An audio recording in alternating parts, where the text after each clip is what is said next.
All right, we'll call to order. And if you please join us in prayer and pledge. We lift up our local leaders today. We pray for our mayors, city councils, county commissioners, police chiefs, sheriffs, judges, and all who serve our local communities. Strengthen them with wisdom and grace for the heavy burdens they carry. May they manage their teams and projects with love, keep their hearts pure, and their eyes turned toward your face as they work in the best interest of the people they are called to serve. In Jesus' name, amen. Amen. I pledge allegiance to the flag of the United States of America and to the republic for which it stands, one nation, under God, indivisible, with liberty and justice for all. Thank you. And we'll have our first call out to the public. There will be 2 public comments, one at this end of the meeting as well. Would anyone like to address the board at this time? Please. Yeah, sure. Podium and identify yourself, please. Gary Glass at Spring Street, over by the old Drew's building. I just come to compliment the drain guys, Matt Ward and Rob and all the other guys. About a year and a half ago, it got so bad after that big snow and we got rain, it melted. It was like 2 foot from my house. Matt and Rob come and pumped water all night to keep it from getting into my house till they could do something. They put a new drain in, new culverts back to the drain back there. The other day when we got that big rain a couple weeks ago on a Sunday, it was back up there and it was going over the road, going to Price's place in the back. It was like 2 o'clock on Sunday. I called Matt. I had his card and cell number, and he said, I'll try to get over there this afternoon. And Lord behold, they were there in about 15-20 minutes. They went back and put the thing through the sewer, and it was plugged in the woods back there that goes to the field. That night the water was gone. I just think they need to be recognized, because I'm sure that you get a lot of they didn't. Well, I want to tell you, they did. And I really appreciate their hard work, what they did for me and all my neighbors. Thank you very much. Appreciate it, Gary. I know they appreciate hearing that too. All right. Thank you. Thank you. Who else?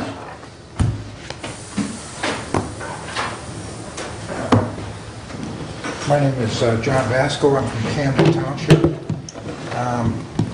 I'd like the board to consider the possibility of, the board has passed a resolution in regard to the sanctuary county for the Second Amendment. I'd like the board to consider expanding that to the First, Fourth, and possibly the 10th Amendment to the U.S. Constitution in regards to I believe, an intrusion into county authority by what was talked about last week with Joe Biden, talking about community outreach, sending out people to knock on doors to find out our status as far as whether we're vaccinated or not. That's, a cooperative thing. But now, just yesterday, Anthony Fauci has come out and he wants vaccine mandates. He wants vaccine mandates at the local level. That's a mandate is something that's required. You don't have an option. You should take the vaccine. I would like to see my family, our friends, members of our church, we're Roman Catholics, traditional Catholics.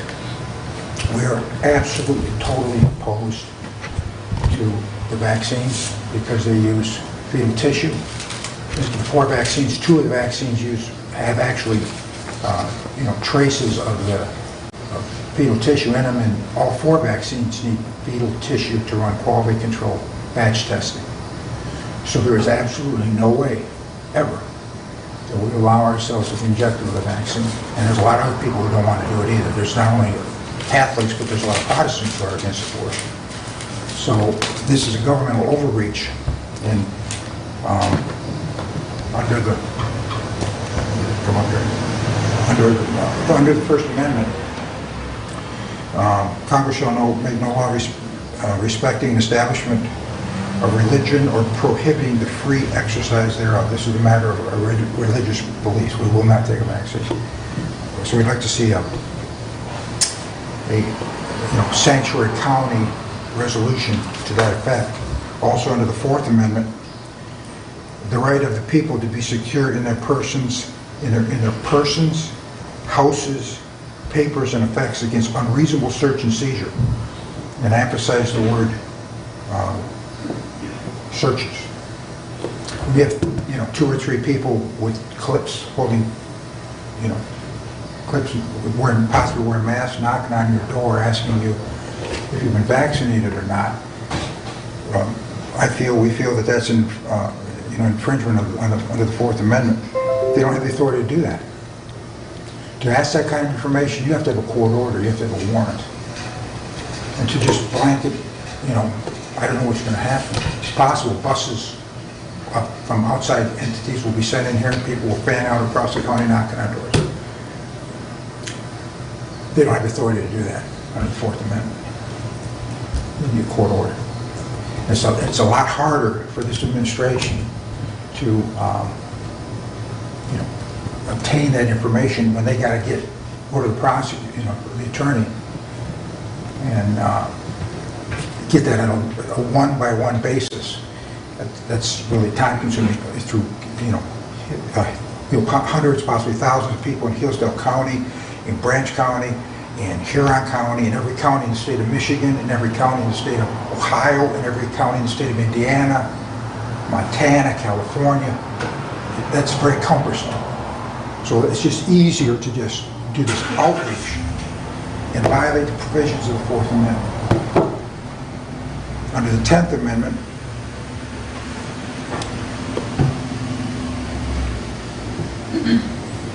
the powers not delegated to the United States by the Constitution are reserved to the states respectively or to the people. Anthony Fauci just said he wants this mandate at the local level. That's at the people level. That's, in my opinion, that's a violation of the 10th Amendment. These powers are not delegated to the United States. They're delegated to the local matters of health are delegated to local government. Hillsdale County is different than New York City or Chicago or Montana. We have a unique situation here, so we would like to see for this board to expand the sanctuary county provisions for the Second Amendment. We'd like to see that expanded to the first, fourth, and possibly 10th. And that may need to involve the sheriff's office and the prosecuting attorney's office to have sanctions that this county is going to, represent the people. It's not going to let outside forces roll in here and, overreach and start fanning people all across the county and attempting to obtain information they're not entitled to obtain. It's private information. The Fourth Amendment, they knock on your door, they're talking to your person, they're on your property, they're asking about papers, medical information, private information. It should not be allowed. This board should take a stand to prevent that from happening in this county. I was impressed with the opening prayer, under God.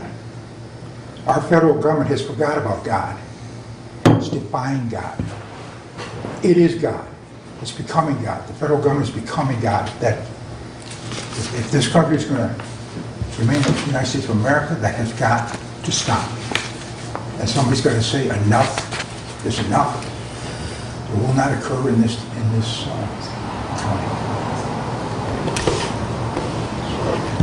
So thank you. Thank you, John. Next. I'll be quick, I stopped for work. I don't remember your name. Mary Mary. Wallen Thank from you. Scipio Township. Thank you. Okay, I actually just have a few things. But first, sir, I'd like to say thank you. I really do appreciate that, where I don't share your faith. I do share your belief that we need to stand up to the government. I have a couple of things. I have a question about the roads. I realize there's been a lot of rain, but right now in my area, I know if I drive down the road to go to work or whatever, I'm playing the football game, zigzagging around because there's just potholes that would swallow my car. I realize... You're not alone. And I know that. And there's been a lot of work done. However, there's been a lot of work done where it doesn't need to be done. Where I work at in Litchfield on 49 there, it's just, the road's still really good and they just went through and redid it. I don't know why. I realize the state's involved in all of that, and this year's been different. Another thing, I do not like the idea of a millage, especially now that people are just getting back to work. Those who actually want to work. They're just finally getting out of this. I don't like the idea of the school millage, and especially for the athletics department. Growing up, I didn't have to worry about a bus ride to a home game because I had to be there for my parents. My parents drove me. That's the responsibility of a parent. You have to take your kids to these things, otherwise they don't go. Plain and simple. I don't like the idea of a millage, and I'm really not looking to vote for it. I'd prefer to pass that along to everybody else. But I just wanted to come in and have my voice heard. Thank you. I appreciate that. Have a wonderful day. Again to you, sir. Thank you very much. Thank you, Mary. Anyone else at this time?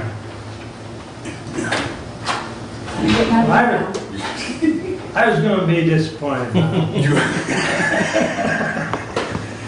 I was too. Good morning. Good morning to you. Good morning, everyone, and thank you for your words. Very, very good. Thank you. I hope you'll come down to the Camden one. Camden Township. Oh, sure. Yeah. Express your views as well. Mr. Wiley is a part of that. Oh, okay. That township. He comes there every once in a What while. day is that? What was that? Every Wednesdays? Which do you want? The village is tonight, the township's tomorrow. Tomorrow? Yeah. There you go. The township tomorrow? Either one. His is township. You don't go to the village. I go to both of them. Oh, do you? Okay. So there you could you'll find out from him. What time is it? Township's at 7, the village is at 6.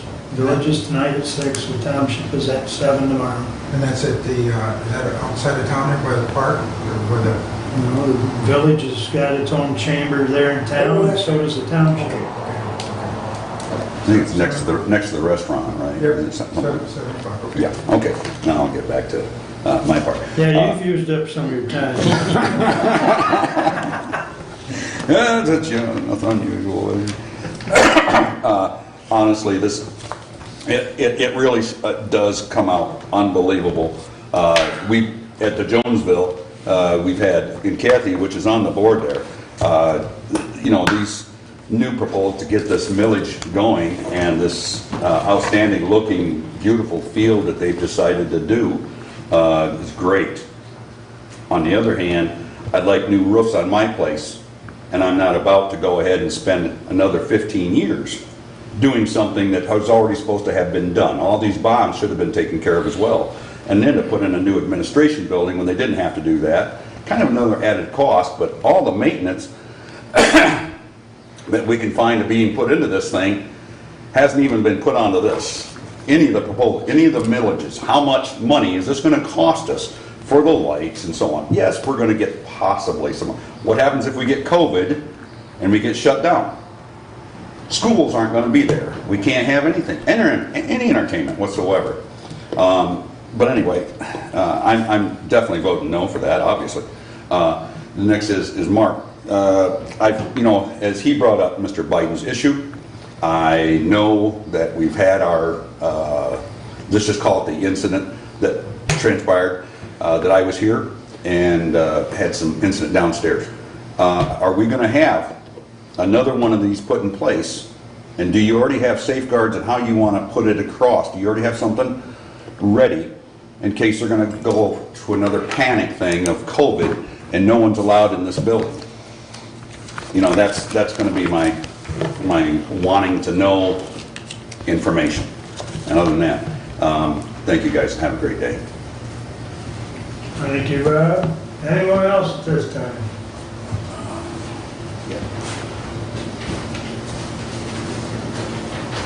Chris Meyer, Sitka Township. I also would like to commend you on what you spoke about. On top of that, just our elected officials honoring their oath of office, which in turn honors the Constitution, which we should be doing. I also are against this bond proposal and the millage. We don't need it this time. There's other avenues they could have been since they shut down the middle school, changed it from the high school to the middle school, when they first did the first millage. They should have looked at different avenues at that point. But I think we've all got swindled, I guess, I'd have to say. I know there was a lot of voters who didn't like it. There's probably some people in the city that did want it, or part of the Jonesville PAC, as far as the pamphlet shows. I had to ask the board members, are they different programs or are they one and the same? And the board actually had to look at it and figure it out that it's one and the same, but it's just a PAC unit making more flyers and more notifications as to we need this. No, we don't need this. That's all I have to say. Thank you. Thanks, Chris. Anyone else? All right, we will have the other public comment at the end of the meeting. Moving along to the consent agenda, I would entertain a motion to approve. Motion to approve the consent agenda. Second. Any additions or corrections? Hearing none, all those in favor signify by saying aye. Aye. All those opposed, same sign. Consent agenda is approved. Correspondence is listed. Any comments on correspondence? Yes, we need to pull number 8, the annual report of the net balance and tax foreclosure proceeds fund as of 6/30 of '21. I spoke with Stephanie this morning. She said there's a small error in it, plus she was getting more clarification at a Zoom meeting, I think she said tomorrow, with regards to this, and she'd come back with a better report next meeting. Okay. So number 8 should be stricken. Yes. Okay.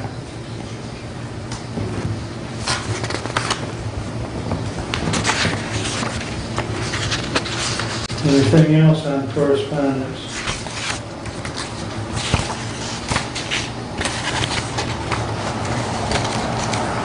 I'll mention one in my report later on, but yeah, regarding the watershed funding, number 3, but. You're going to talk about that later in your report? Mm-hmm. Okay, thank you. Brad, I see we've got 3 of the ambulance reports in. I assume those, is there a payment released with each one? Yes, that's why they're due, and I do have a question for Hudson. It is my understanding in our contracts with the ambulance associations that they are to report retention. Hudson is not reporting retention, they are simply reporting their staffing level targets. Right. And I do need to get with Jim Stevens in regards to that. And I had an email Friday from Carol. I had not gone through them yet. I will email her and tell her to go ahead, that those 3 are approved. And I will also bump the other 2 that we have not received. So, looks like we're just missing Somerset and Waldron. Somerset and Waldron. Okay. And just follow up that I think last quarter they took a reminder as well. Okay. Most of them are usually anxious to get their money, so. I know one of them usually is. All right. Anything else on correspondence? All right, we have no stand, well, let's see. First of all, before we get to that tomorrow, the approval of the regular agenda. Move to approve? Support. Any additions or corrections? Yes, the after-hours access policy, I would like to pull that from today's agenda, 21-077. There's a typo that needs to be addressed in paragraph 3. It talks again about limited access policy. This is an after-hours access policy. And we also need to add a statement to rescind the current limited access policy. So we need to rub this up a little bit before we can, before it's ready for the commission. So you want to pull it completely and bring it Yeah. back to the next I would like meeting? to, yes. Okay. All right. Anything else?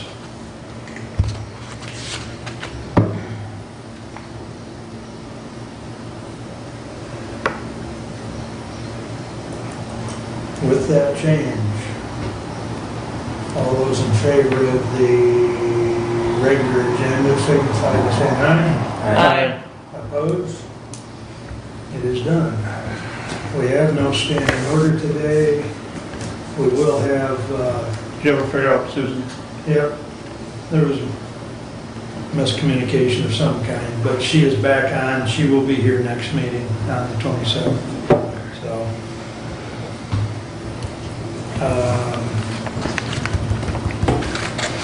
so that brings us up to committee reports, and that brings us right to you, Brent. All right, well, a couple of things. As I mentioned earlier, in the packet, correspondence number 3 was a flyer from MSU Extension for the St. Joseph River watershed. Some cost share programs there that property owners can qualify for, that is funded, and you can see the acreage figure there. And you know that St. Joseph River encompasses pretty much the entire southern half of Hillsdale County. Does even potentially get up into the Machindo, Camp Machindo area for the headwaters on the eastern side. So, Commissioners, make sure that you encourage those that you come in contact with in your area about the feasibility on that. Had communication with Matt Shane yesterday from MSU. They are in the process of interviewing the candidates to replace Into Raymond as Hillsdale County 4-H Extension Educator. They have a second interview scheduled with several candidates on Thursday of this week. And if they can have an acceptable candidate and can agree to terms, they hope to have them on board by the end of August.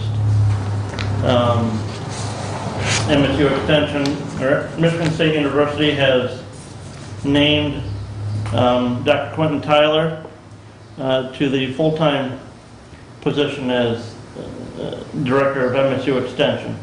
He had taken that on a temporary or interim basis, and they've now made his appointment permanent, so that maybe is going to stabilize some things on campus with MSU Extension and coming down and working with those aspects. There was the communication that from Rebecca Burns, the health officer, regarding the current situation on COVID in the Tri-County area and the vaccines. All of you could read that. The Senior Center continues to operate and expand services. They are getting their respite care program back up, and that's running. They're still doing the Meals on Wheels. Their number of congregate meals in-house is still not where it was pre-COVID, but their Meals on Wheels program and even the drive-up meals is more. So they're an agency on aging that works with the Senior Center for funding that, understands some of that complexity that those programs are dealing with and going to have to be shuffling some funds. The other thing Commissioner Bensing brought up last meeting was on the solid waste plan for Hillsdale County, and I could not find a copy of that digitally on the computer in the office, so I'm going to the clerk's office. They do have a paper copy of that, so I got to go check that out and and use that. And the other thing listed here is the COVID response plan. We had talked about last month with the changes in MIOSHA orders, what do we want to do at the county level? And I went back and I reread that, the plan that we adopted back on May 25th, and reread the MIOSHA orders. And, you know, our last plan was derived off of a MIOSHA order that said you must have this plan. And then MIOSHA, Michigan Occupational Health Safety Administration. Want to make sure you understand all those acronyms. Towards the end of June, rescinded the order that had required that plan. And so, as I continue to read the plan that we adopted and the language that we had in there, linking it to the MIOSHA order, I don't think we need to do anything as far as rescinding our plan, because I think it went away when the MIOSHA rules changed, is my take on that COVID response plan. So I don't personally think we need to take any further action on it. I consider it dead.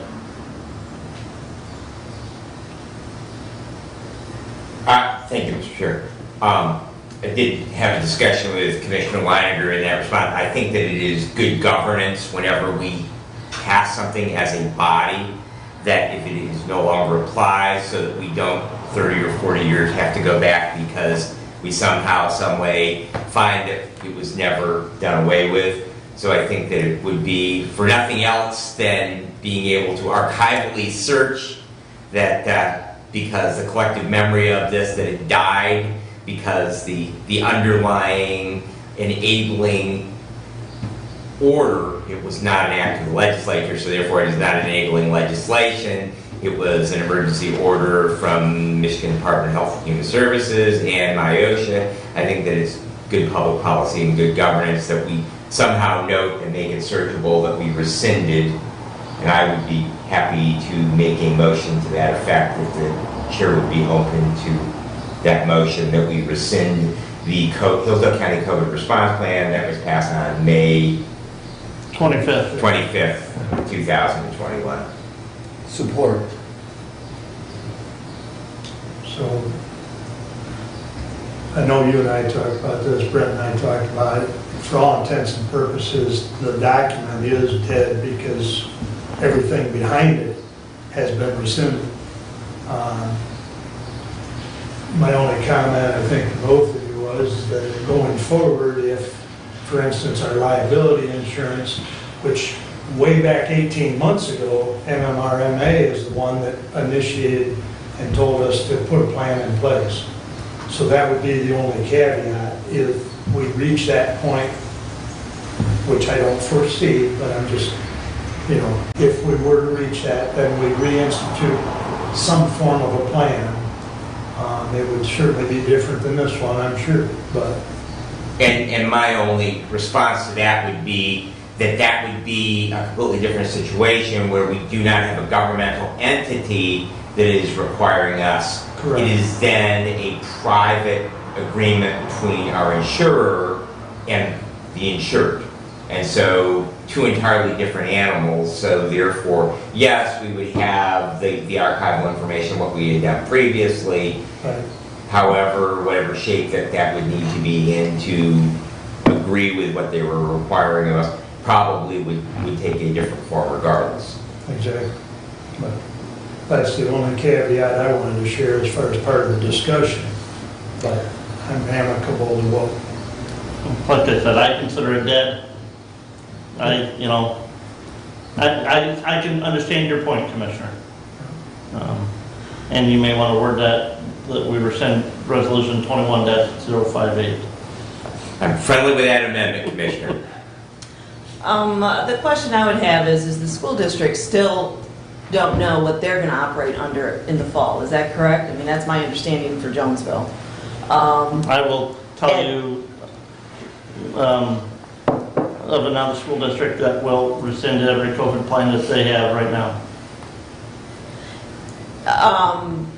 Because I haven't read what the updates. I've heard that the states come out with updates for the schools.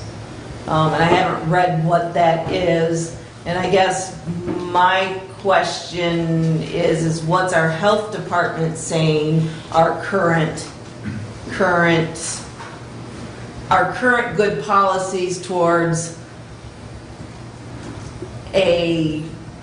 this issue for keeping our employees safe, given the certain current situations? Because I thought the workplace, they still had to do certain things to make sure their employees were safe.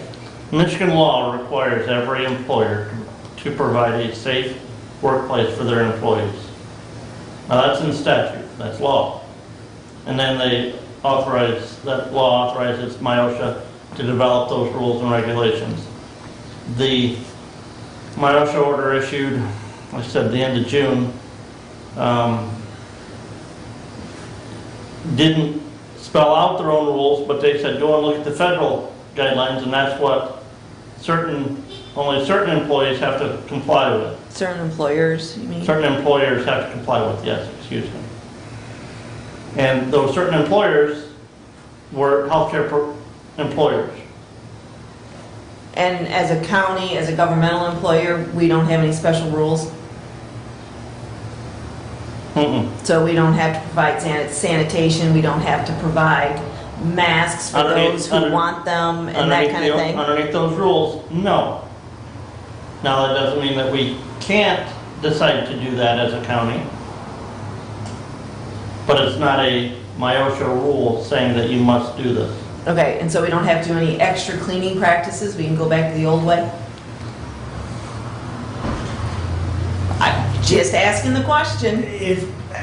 How are we handling it? Well, say for instance, an elected or department head feels that they have had an illness within their office, and they ask Randy to do the deep clean or the sanitizer thing that he's got, then that's fully within the realm of what we're capable of doing. Okay. But I think just like we've been doing, that's on a we're doing our cleaning, but that deep clean is on a request basis. Okay. And Randy's complied with that whenever it's been asked for. Okay. So I don't see any problem with that continuing forward. Okay. I mean, we've even done that in the past when an office felt they had, And influenza several cases or of flu or something. Sure. Mr. Chair, just if I can add to that, as a healthcare provider, I'm a lot more concerned about bloodborne pathogens, specifically hepatitis. Yeah. All right. So we have an employee that or a member of the public that bleeds in our spaces.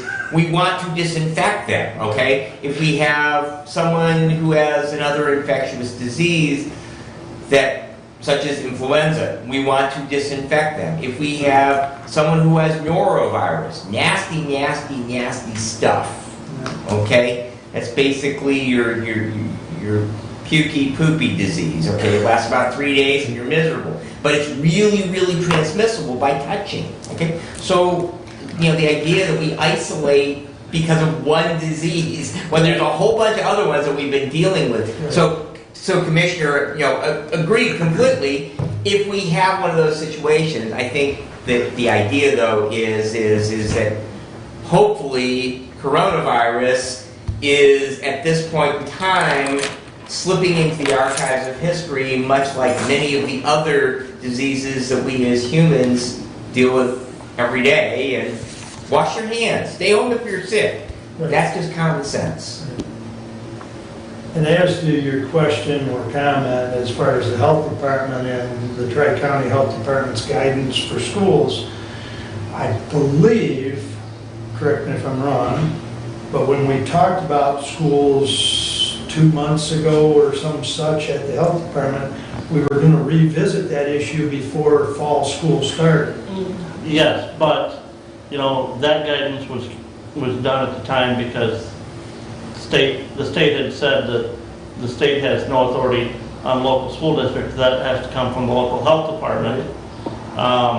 And I have not, like I said, I have not seen, the only guidance that the CDC has put some guidance out, but there has been nothing that I have seen from Michigan Department of Education or MIASHA regarding schools. I read an email yesterday, and I didn't do the deep dive, I didn't actually go to the email and read it, but there, supposedly the state put out some guidelines, so I need to look that up myself. I have not done that yet, so I was just curious if you knew what they were, so. I'll certainly reach out to Becky at the health Right. department and ask her that, at least as a discussion item, have Right. it on our Right. next meeting at the end of Right. this month. Right. Because to put it on the end of August is a little late. Correct. So Yep. I'll ask her to at least Okay. put it on as a discussion item, and she can get whatever information to update the rest of the health department Yep. board, and then we can share it back. Okay, perfect, thank you. So we still have A motion. motion on the Yep. floor, Question? which I think all the conversation was germane. So, could you read that back, please? As amended, the motion is to rescind the COVID response plan, resolution 21-058. And then what was the date on that? When it was May 25th. of May 25th. Okay. Is there any further discussion? Hearing none, all those in favor signify by saying aye. Aye. Aye. Opposed? Passes 5-0. Thank you. That is all that I have at this point in time. All right, thank you. Mr. Brad, you are up next. Thank you very much. Well, I'm going to start out with not public safety, but an item that I reported on last month, the Montgomery Road Bridge. I was actually, during our meeting, getting some text from the Road Commission Chair, Mr. Godfrey, that some of the information, particularly in the bidding process, was incorrect.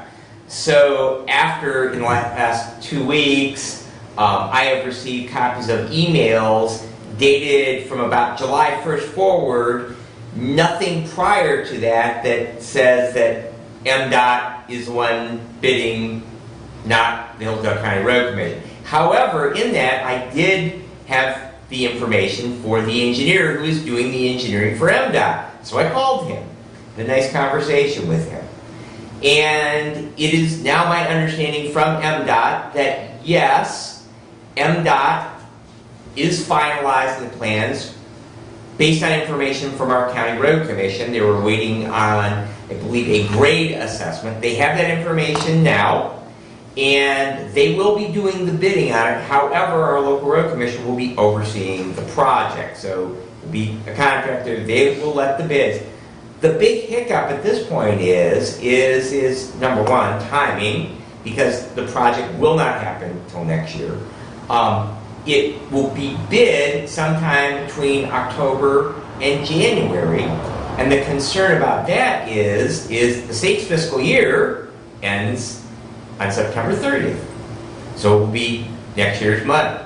So even though this project has been funded since 2015, we just want to make sure that the funding carries over into the 2022 state budget. I have been back in contact with Senator Shirkey's office. They have reached out to the County Road Commission and said if there is anything that they can do on behalf of the county to help steer this through MDOT and get it bid so it actually does happen next year. And going back to the bridges on Territorial Road, those bridges as well, hopefully we will continue to move forward with them. But anyways, I just wanted to update everyone that evidently the information that I had initially received from Senator Shirkey's office in regard to who was bidding it was incorrect, and it is MDOT that will be bidding it, but the local road commission will be overseeing that project once it is bid out. Hopefully next year we will get a bridge. Now, moving on to public safety stuff. Doug Sanford has been working on proposals for the engineering that we had discussed regarding 800 megahertz radios. He did send me a proposal to review, and he and I had a conversation on that, and I will be bringing something to accept an engineering proposal at our next meeting, so look for that in your packet to be able to read that over. Documents, multiple pages, lots of references there, so if you did want to reach out and check any of those. Firm that looks like that would be the best choice. They have done multiple counties in the state of Michigan, plus multiple counties in other states, and it looks like that everyone has been very happy with their work, that the product that they provide is on time and on budget, so those are always good things here. So look for that at our next meeting. I did have a meeting on July 22nd following our last meeting with hospital representatives and 2 of our 5 ambulance companies. That was basically in regards to how our EMS system works here in Hillsdale County. And actually, I had discovered that they were meeting prior to COVID. They actually had met on many of those same issues that we're still discussing last in January of 2020, and then COVID happened, so those meetings ceased. So we are continuing to move forward with trying to improve our system. One of the things that we have a problem with getting patients out that we've identified is that Hillsdale County does not have an EMS protocol in regards to critical care paramedics. So therefore, that as far as the hospital is concerned, because medical direction comes from the hospital, that any of our paramedics can take any patient. However, we only have one EMS agency in Hillsdale County that has things like ventilators on their ambulances, who have IV pumps on their ambulances. And so there actually was some discussion previously about seeking some funding sources to purchase those products.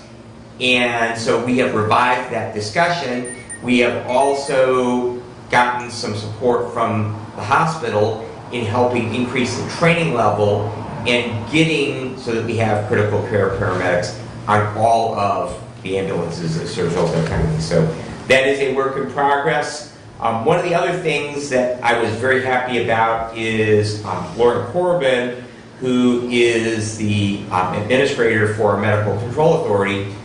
She is a nurse, and she was very receptive to the idea of having ER personnel go out as ride-alongs on some of the ambulances, because one of the issues we have is that the ER staff is not always necessarily familiar with what the capabilities are in the field. So we are going to move forward with trying to set up some of the third rides and make them better acquainted with what the capabilities are of EMS when we're actually out on the road. We also did have a meeting on July the 23rd with Lifeways and 3 of our 4 ambulance companies that are willing to do transfers.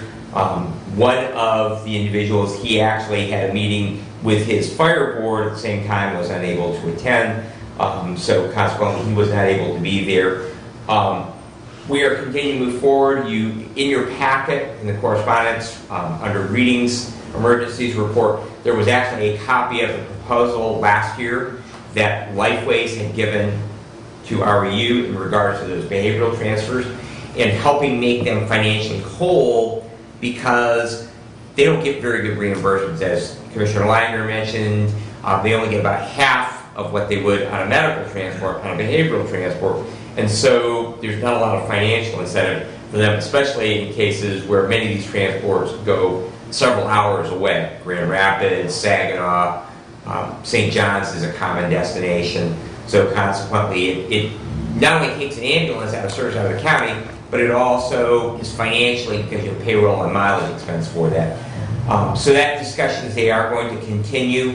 Lifeways was going to set up an additional meeting with them, and hopefully we will be able to get an agreement with some of those ambulance agencies and rectify that issue where we have not had any local ambulance agency take one of those behavioral patients for more than a year now. So I will continue to report on that. I did attend a webinar that the state of Michigan sponsored on lead. Yes, ma'am. Sorry to interrupt you. Sure. But because it's germane to the Lifeways ambulance service, that's why. Yep. When I was reading that agreement from, I think it was REU, Reading Emergency Unit, in parentheses, it indicated that these issues have been solved. Is that true? No. So why were those inserted? Did you read the same thing? Did you note the Yes, same thing?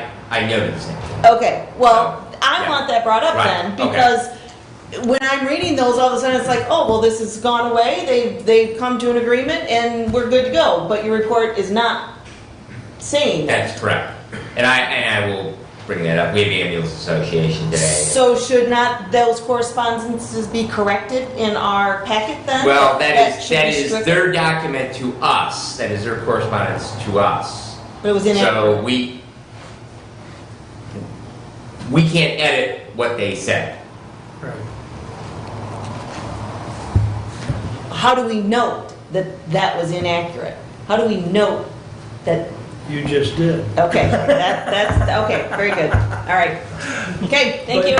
But it's a good point. Yeah, it is. It is. Because actually, even at last month's general board Lifeways meeting, we talked about it again. It's an ongoing problem. Right, And right.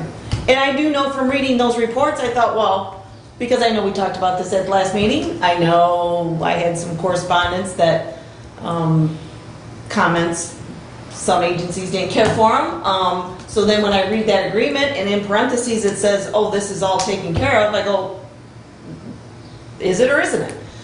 And as part of that discussion, I really don't know why that was included with Reading's report. It was one of the attachments with it, because it really isn't germane to the report, Correct. to the services that they were providing. That is an ongoing, you'll note that that is an unsigned agreement. It was Lifeways presented that to Reading. COVID happened.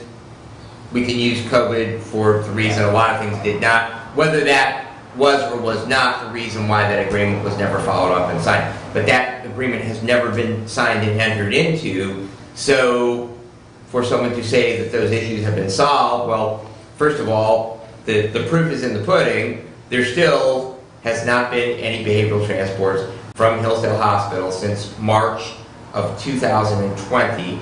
And the last one that was taken was Waldron EMS to Coldwater Hospital, and that was around the 10th, I believe, of March of 2020. So that issue still is there and simmering. There have been transfers out of there just haven't been done by the ambulances. Correct, by any of our county ambulances. right. That's correct. Thank you, sorry. No, good point, good point. Well taken. So we are continuing. All right, back to my report. I did attend a webinar on leave behind naloxone or Narcan. Basically, the idea behind this, it's a program that the state is driving out to the medical control authorities throughout the state of Michigan.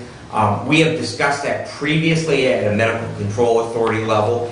One of the concerns was raised by the pharmacy at the hospital was who is going to pay for that product. One of the points that came out by the presenter from the state is the state is actually supplying at no cost to county medical control authorities that adopt this program that product. So this is a consumer level product. It can be used by anyone with simple instructions. And the idea is if someone is having difficulty, they're unconscious, difficulty breathing, not breathing, from a suspected narcotic overdose, and particularly an opioid overdose, naloxone can be given to them by a bystander before EMS personnel gets on scene. So the idea is that when EMS is out on an overdose, once that person regains consciousness and they are alert and oriented, they can sign off. They don't have to go to the hospital. And so if they do, EMS personnel can leave behind along with information about addiction treatment programs that are available locally. And other information is part of that kit. And so we will be bringing to the Medical Control Authority at this month's meeting the possibility of adopting a protocol similar to what they have in Macomb County. They were specifically highlighting the program that Macomb County has had in place for about a year now. So again, we will be bringing that, discussing that at our next medical control meeting. We've been having some good discussion throughout the district about the American Recovery Plan funds. There are dollars that are going through the State of Michigan Department of Treasury to the townships. And some of the townships have said, we don't want your money at all. Some of the townships, it's been kind of interesting discussion at Ransom last night, was we don't know that we can come up with something that we can expend the money on. And so at the end of the day, what they finally decided is, because there is a deadline, a hard deadline, that they have to actually ask for the money, that they are going to go ahead and do that, but they have 3 years, much like we do, to commit and expend those funds. So consequently, they are going to go ahead and accept them, but they're really not sure at this point, where they might just turn around and give them back because they can't find a way to expend them. So anyways, that discussion has been interesting as it has evolved. And the last item I have is really not public safety related, but if you have reason to travel up to the northeastern part of the county, you might want to avoid US 12 and 127 this weekend, because it is Faster Horses, and I will be there working EMS all weekend long. That has actually become the biggest event at Michigan Speedway. So far exceeds any other activity that they have there. It is amazing the number of people they have. Take your four-wheel drive, because you'll make lots of money pulling people out of the mud.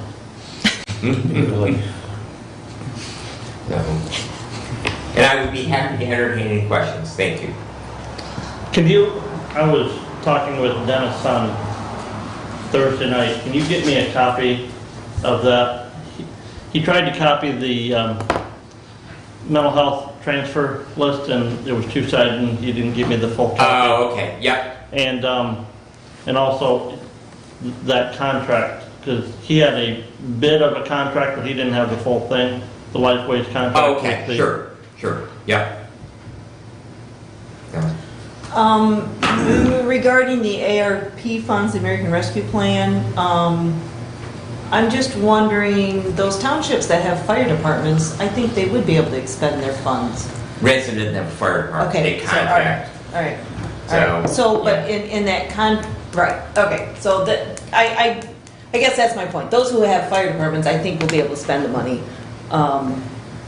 without too much trouble. Some of the other ones, maybe, depending on. Right. Although the latest I've been reading is the parks. If you have parks, you can spend money on your parks, because more people have been using parks because of COVID. And we need more outdoor spaces. So, and most of our townships have small parks. So that would be one avenue maybe to. not really. I mean, Ransom doesn't. yeah. I mean, Oh, Ransom. Ransom doesn't. Again, Woodbridge does not. Okay. So. Can you So- call your cemeteries a park? Ha ha ha. Anyway, that's a whole nother. I have a recommendation for Ransom, if I may. Go ahead, Sam. The tax program for BSNA, because they're not on computer yet. They're my only township that's not on computer for their payments of their taxes. And there's been a lot of mistakes this last couple of years. And I think that is really the only way that is going to change, is a change in the elected official at that level, because they are not computer literate. And then, that just, I think that's a generational thing, that it is a leap that elected official And is. he's made a lot of mistakes. So- A lot of mistakes. Just saying. So, That is a recommendation. And on that, I would advise every township to apply for the funds and get them, whether you expend them or not, or you send them back. Because, and yes, I was at Pittsburgh Township last night, and they had initially thought, well, we're not going to take them. But they ended up deciding to apply for them, because July 27th is coming, and that's the hard deadline to have the paperwork to the state of Michigan to apply for those. And, those funds don't go back to the federal government and go against the debt of the federal government. Those funds will stay in the state of Michigan and probably end up at another township somewhere around the state. So those are our federal tax dollars going to another township. And that, it's interesting, especially bring it, because that was the sentiment going into the discussion. And Ransom actually went, they have about a 20-minute meeting. They went to 9:30 last night, so an hour and a half meeting last night. So they had a lot of discussion on that side, but they've gone into it, we are not going to accept, strongly, we are not going to accept these dollars. And at the end of that discussion, they did vote unanimously to accept them. So I think that your counsel is very good and very valid. My counsel to my townships has been the same, that you may not know at this point, and it may not even be clear to you how you can expend it. However, MTA is going to be doing a lot of research, and as the discussion that I had with Derek yesterday about the funds that we have here at Hillsdale County, that we've got a lot of time and we can watch other people figure this out as to where it can and can't be expended. We don't have to be in any great hurry to spend this money, and neither do our townships. So I think that, as this thing evolves, it will become much clearer on what we can and cannot spend the money on.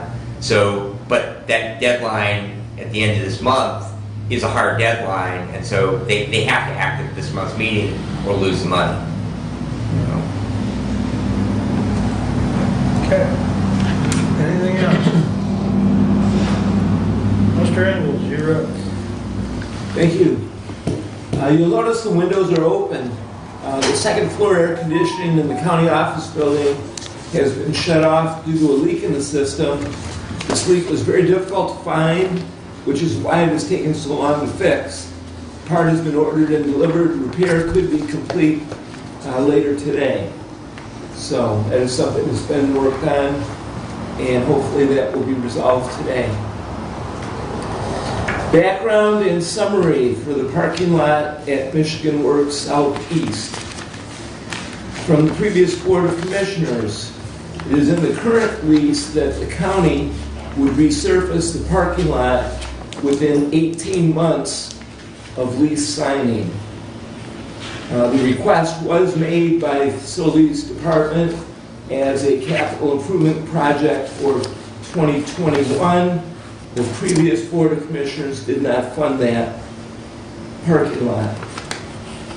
The current condition of the parking lot is deplorable.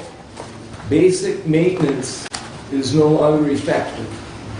There's been no capital improvement project for that tenant in the last 7 years. Rent paid has been approximately $250,000. A budget amendment will be required to fund the project of the parking lot.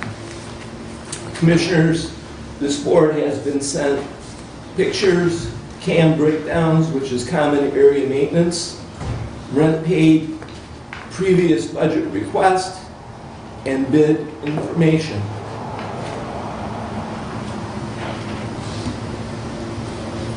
I move to authorize and accept the bid from Quality Asphalt for $38,875 to perform work as described in the bid under the supervision of Department Head Finley.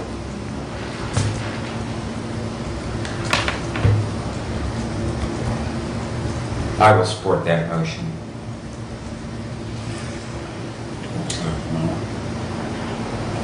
On $38,875.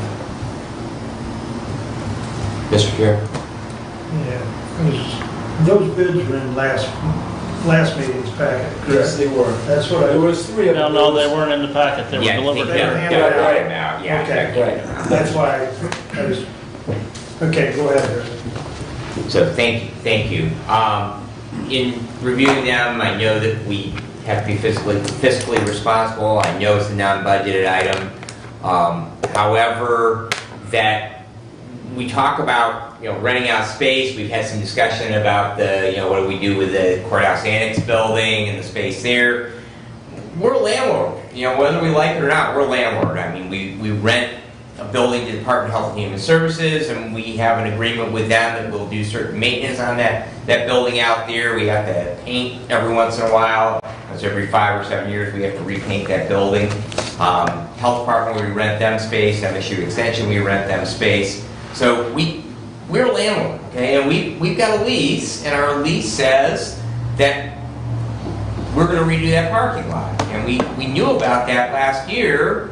I know that's the previous Board of Commissioners, but I can't, as a tenant, a commercial tenant myself, a long time commercial tenant myself in a retail plaza, that I would be really put back if, you know, in my lease, it said that my landlord would redo my parking lot, and they didn't do it, or anything else, replace my furnace, or replace my roof, or anything else. So I really don't think that this is something that we can put off. I mean, it's not like the building's gonna fall down, I get that, but basically, we have a lease, we have an agreement, and so I'd certainly like to put it off for another year. But we also know that inflation keeps rearing its ugly head, and petroleum is not getting cheaper. So if we wait till next budget, which we probably could, I think that we've had some indication that they would be open to putting it off, we're still going to have to do it. So I guess that's the reason for my support of the motion, is that in looking over the documents from it, that we're kind of obligated to get this done. So we might as well do it now while the price is probably lower than it will be for a year from now. Thank you. Yeah, it would have. I guess my comment would be is that this is a large expenditure that wasn't in this budget for whatever reason. The prior commissioners, whoever was in the powers be on these particular issues, did not bring it to the forefront last year. Could be because of the dating of the contract, it says it had to be done by 2022, but again, it's in March of 2022, so therefore, you know, maybe that was a miss. I don't know, I wasn't part of those discussions. But what I would say is that we're in budget discussions at this point. We are also talking about ARP funding, and I don't think there's a need to rush to get this done, but rather, let's put it through the budget process. Let's look and see if the ARP funding could pay for it, because there'd be necessity due to increased traffic due to COVID out there. You know, I don't know if that we can do that. I do know that the Salvation Army, in reaching out to me to be a subrecipient of some of these funds, that's exactly what they want, is a parking lot paved because of increased use due to COVID. So again, if we can spend some money out of there to pay for the parking lot instead of essentially take it out of our fund balance, because we don't have that kind of access in the budget this year. So I think that this should be vetted through the budget process and come up with a plan, especially hearing that the Michigan Works Southeast or South Central is amicable to that situation. Yeah, I had talked to Shamar after our last meeting and said, you know, it was just brought to our attention at the last meeting of June that this was a requirement in the lease. You know, this is something, we've been on this body now, and unfortunately, I think we need better detail on all of these leasehold buildings that we own as a county, for this body to know what are those requirements on all of those buildings, not just now, but going forward into the future. But I won't be supporting this motion today, because I think the cart is before the horse. You've got to have the money in the budget before you go and say we're going to spend the money. And we don't have the money in the budget at this time. That doesn't mean that we can't revisit that, and the budget committee can go and look and see, is there ways where we can move some money around in the budget to do that. But right now, because it's not in the budget, I can't say we're going to spend $38,000 because there's no budgeted line item approved for that amount. So here's the challenge. It would be great to kick this down the road and hit it next year. The problem is this: the condition of the parking lot is in such a terrible shape that regular maintenance is not possible to bring it up to any kind of a safety. There are safety issues now and liability issues of people who walk through that parking lot, particularly coming into winter with potholes, and you know, you put in coal patch, there's nothing for it to hang on to. It's dirt in many places. It's not a safe parking lot, and it needs to be done and addressed now rather than later. The other aspect is, I am a landlord. I do have tenants. And when my tenants pay rent, that rent should be used to take care of the basic needs that are required by the tenant. This tenant has been a great tenant. In fact, they've paid in excess of $500,000 over the course of the 7 years. Half of that money has been common area maintenance money, which has been utilized during the course of that 7 years. However, there's $250,000 that's been paid as rent that we ought to take care of our tenant. And Commissioner, not that I don't think the same, but I think we need the budget amendment first before we do the authorization to spend the funds. You have spoken to, I have spoken to Shamar. yeah, You know, he was agreeable that if we can't get it done till next spring, please notify them in writing. Understand, but not, again, I don't know as if we need to wait till next spring, because as Commissioner Schmidt said, there may be other ways where we can move some money around, whether we use some ARPA funds, American Rescue Plan Act funds, for some of the other things currently in our budget that we were paying for with general fund dollars, that would free up some general fund dollars that we can use and move to the facilities department for repair of that parking lot. But again, fiscally, I think we need to make the budget amendment first, if we're going to go down that path, before we approve the funding for the parking lot. A budget amendment is simple. We can approve this, then do the amendment. It's not a case of a cart before the horse or the horse before the cart. If we're going to do this, they both go together. If we're going to do the spending of the money to take care of the parking lot, then we follow it with a budget amendment. Simple. I think I like the notion, though, of possibly being able to use the ARP money based on what Kathy said, as far as increased traffic.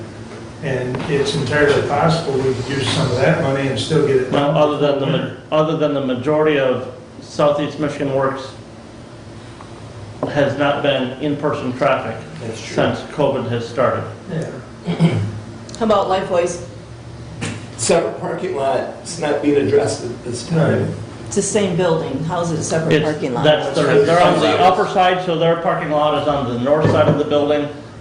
South Central Michigan Works parking lot is on the south side of the building. Right. There is a loop around back that connects to the west of the building that connects them, but yes, they are.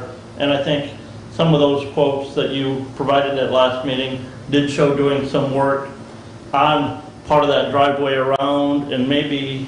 It goes about a third of the way up the hill.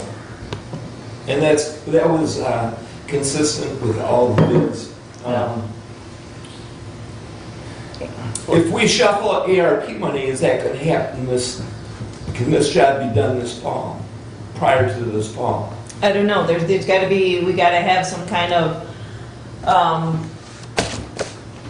we'd have to have some kind of substantiation that it would qualify under the ARP monies. Right, so the trick is getting it done. If we wait, if the parking lot is in bad shape, it needs to be done before winter. How we do it, that's a good finance question. How can we do it? Right. My other, I had a question. My other question, I guess, is on the CAM. The reason why it's not the CAM is the common area maintenance portion of that contract of their lease agreement. The CAM is the common area. Yes. Common area maintenance fee.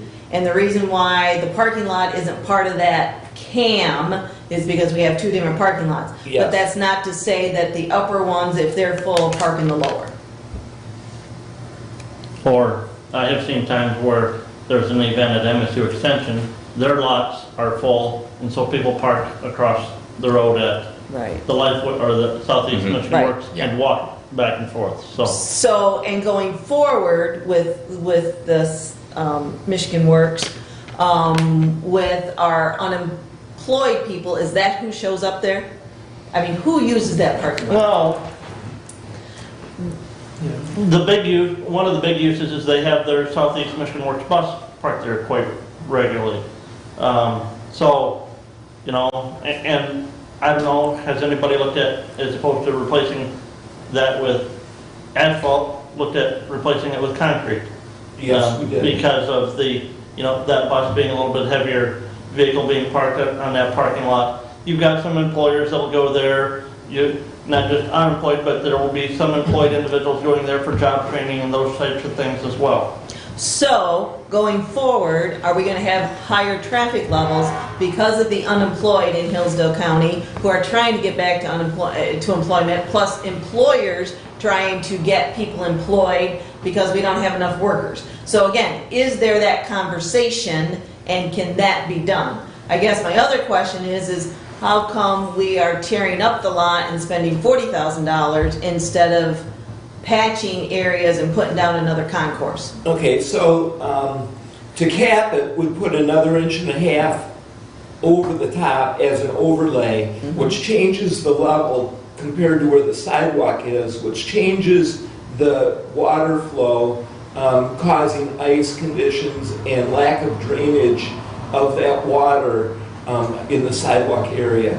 It's not safe. A lot of the asphalt towards the building, Kathy, is flush with the level of the Right, the parking lot with is... the sidewalk on the south side of the building. So you can't just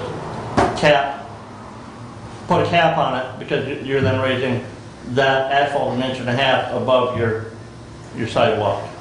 And the other aspect with capping is that it reflects anything that's deteriorated underneath.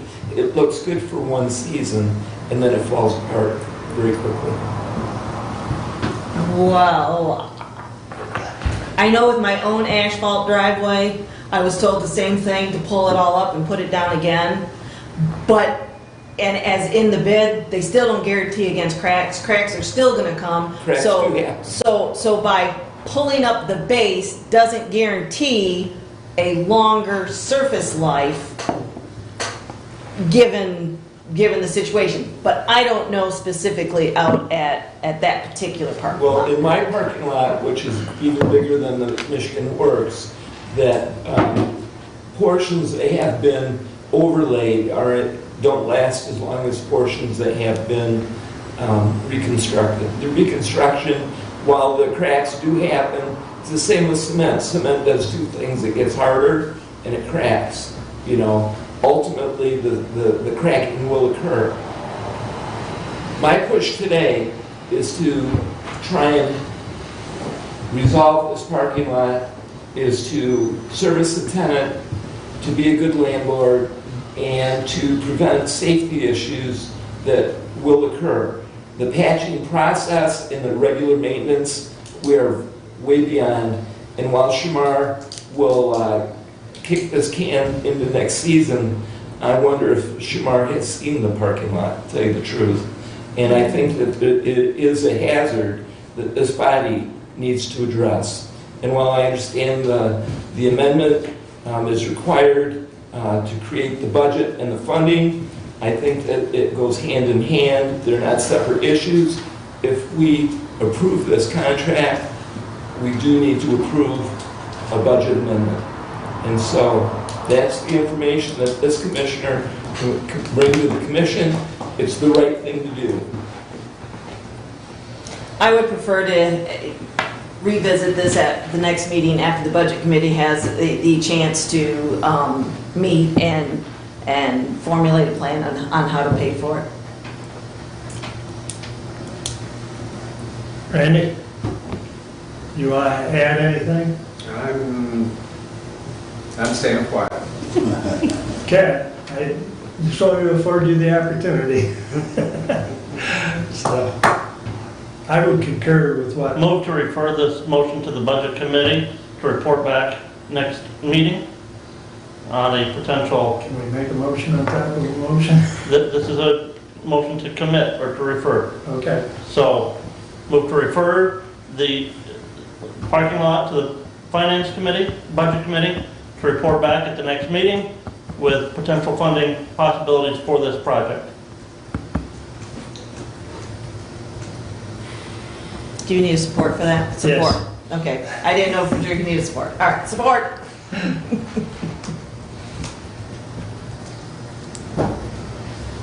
Is there discussion on that? I think it's pretty clear what Brent is proposing. And there, we've got a timeline. Right, so a little extra information is that Quality had a 30-day on their bid. We've called them and talked to them. They've extended the bid, and hopefully they can extend the bid, to our next meeting. I do not know that they will or they won't, but it has been extended to resolve as of today. So we can try and call again. Just asking for 2 more weeks. Yeah.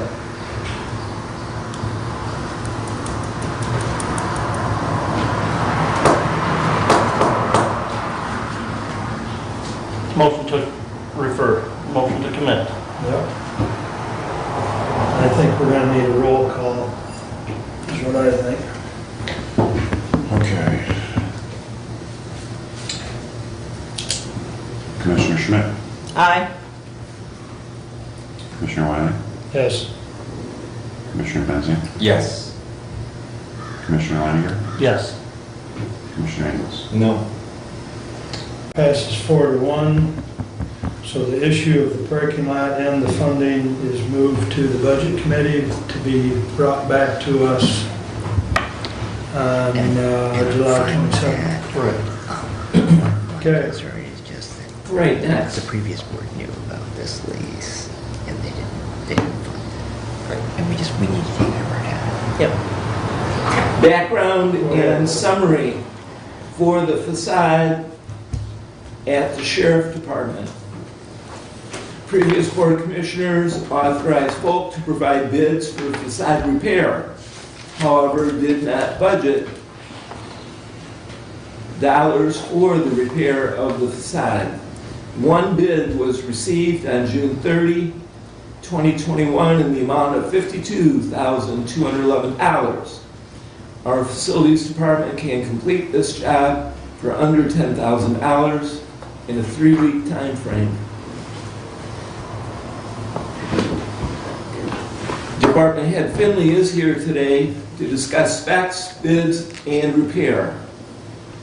If we move forward, a budget amendment is required to fund this project.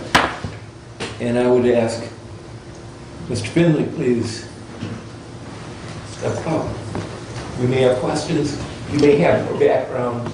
You may want to describe the project. The project, the situation on the wall is that there's been a crack that's slowly been opening over the years. We've been watching it for a decade. And just recently, it really started to take off. So it was the point where the facade's actually coming loose from the ties holding it to the block. And we had people come in, look at it, and we were going to just go ahead and take the facade right on and off and put insulation in and then put metal over the top. So you would have a metal facade there instead of a brick facade. So it would take any further problems away from it.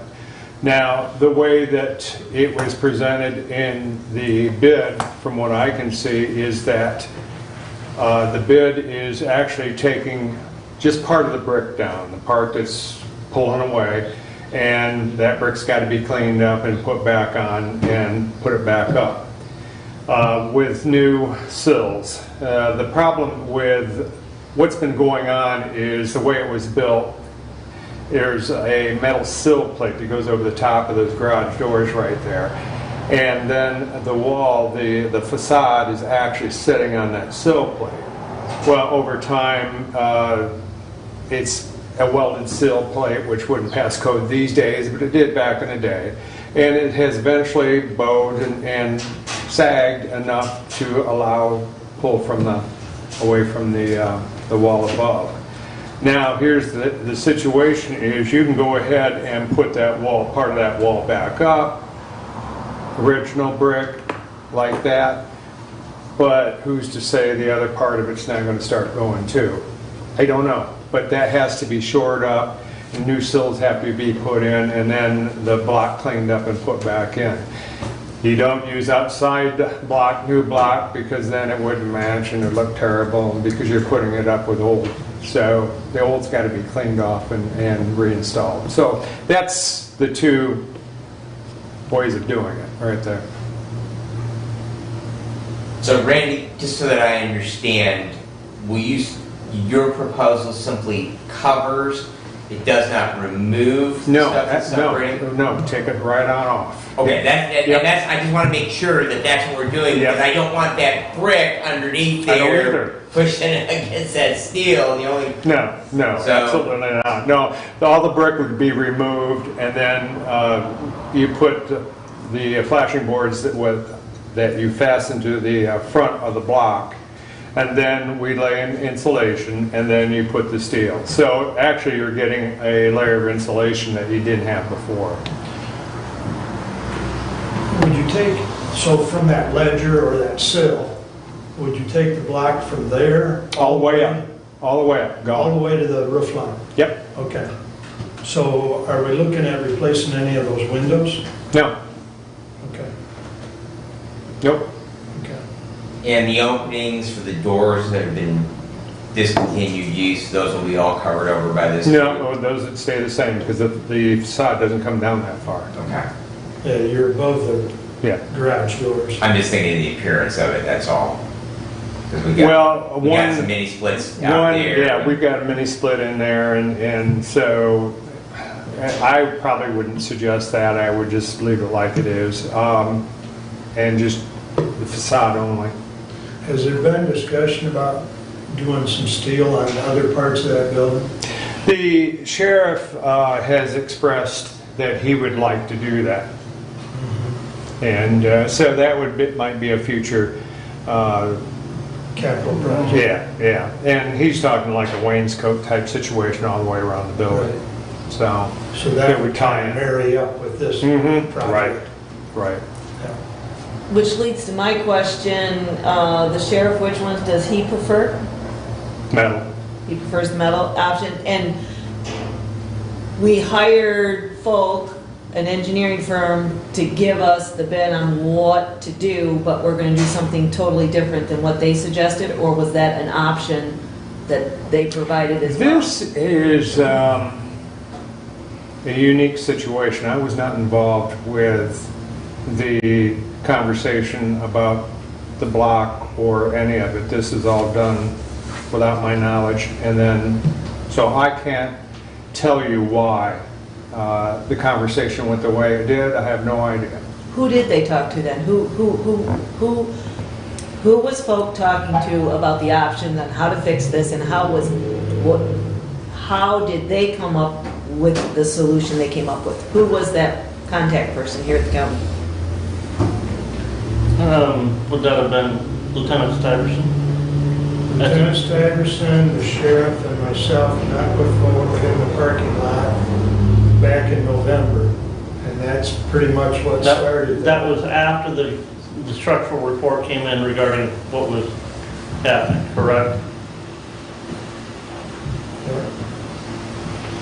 And That was all driven by the sheriff at that time. Yes. I had it looked at a year and a half prior to that, and had suggested the metal route, and was just, at that point in time, I could have done the whole thing for $7,000.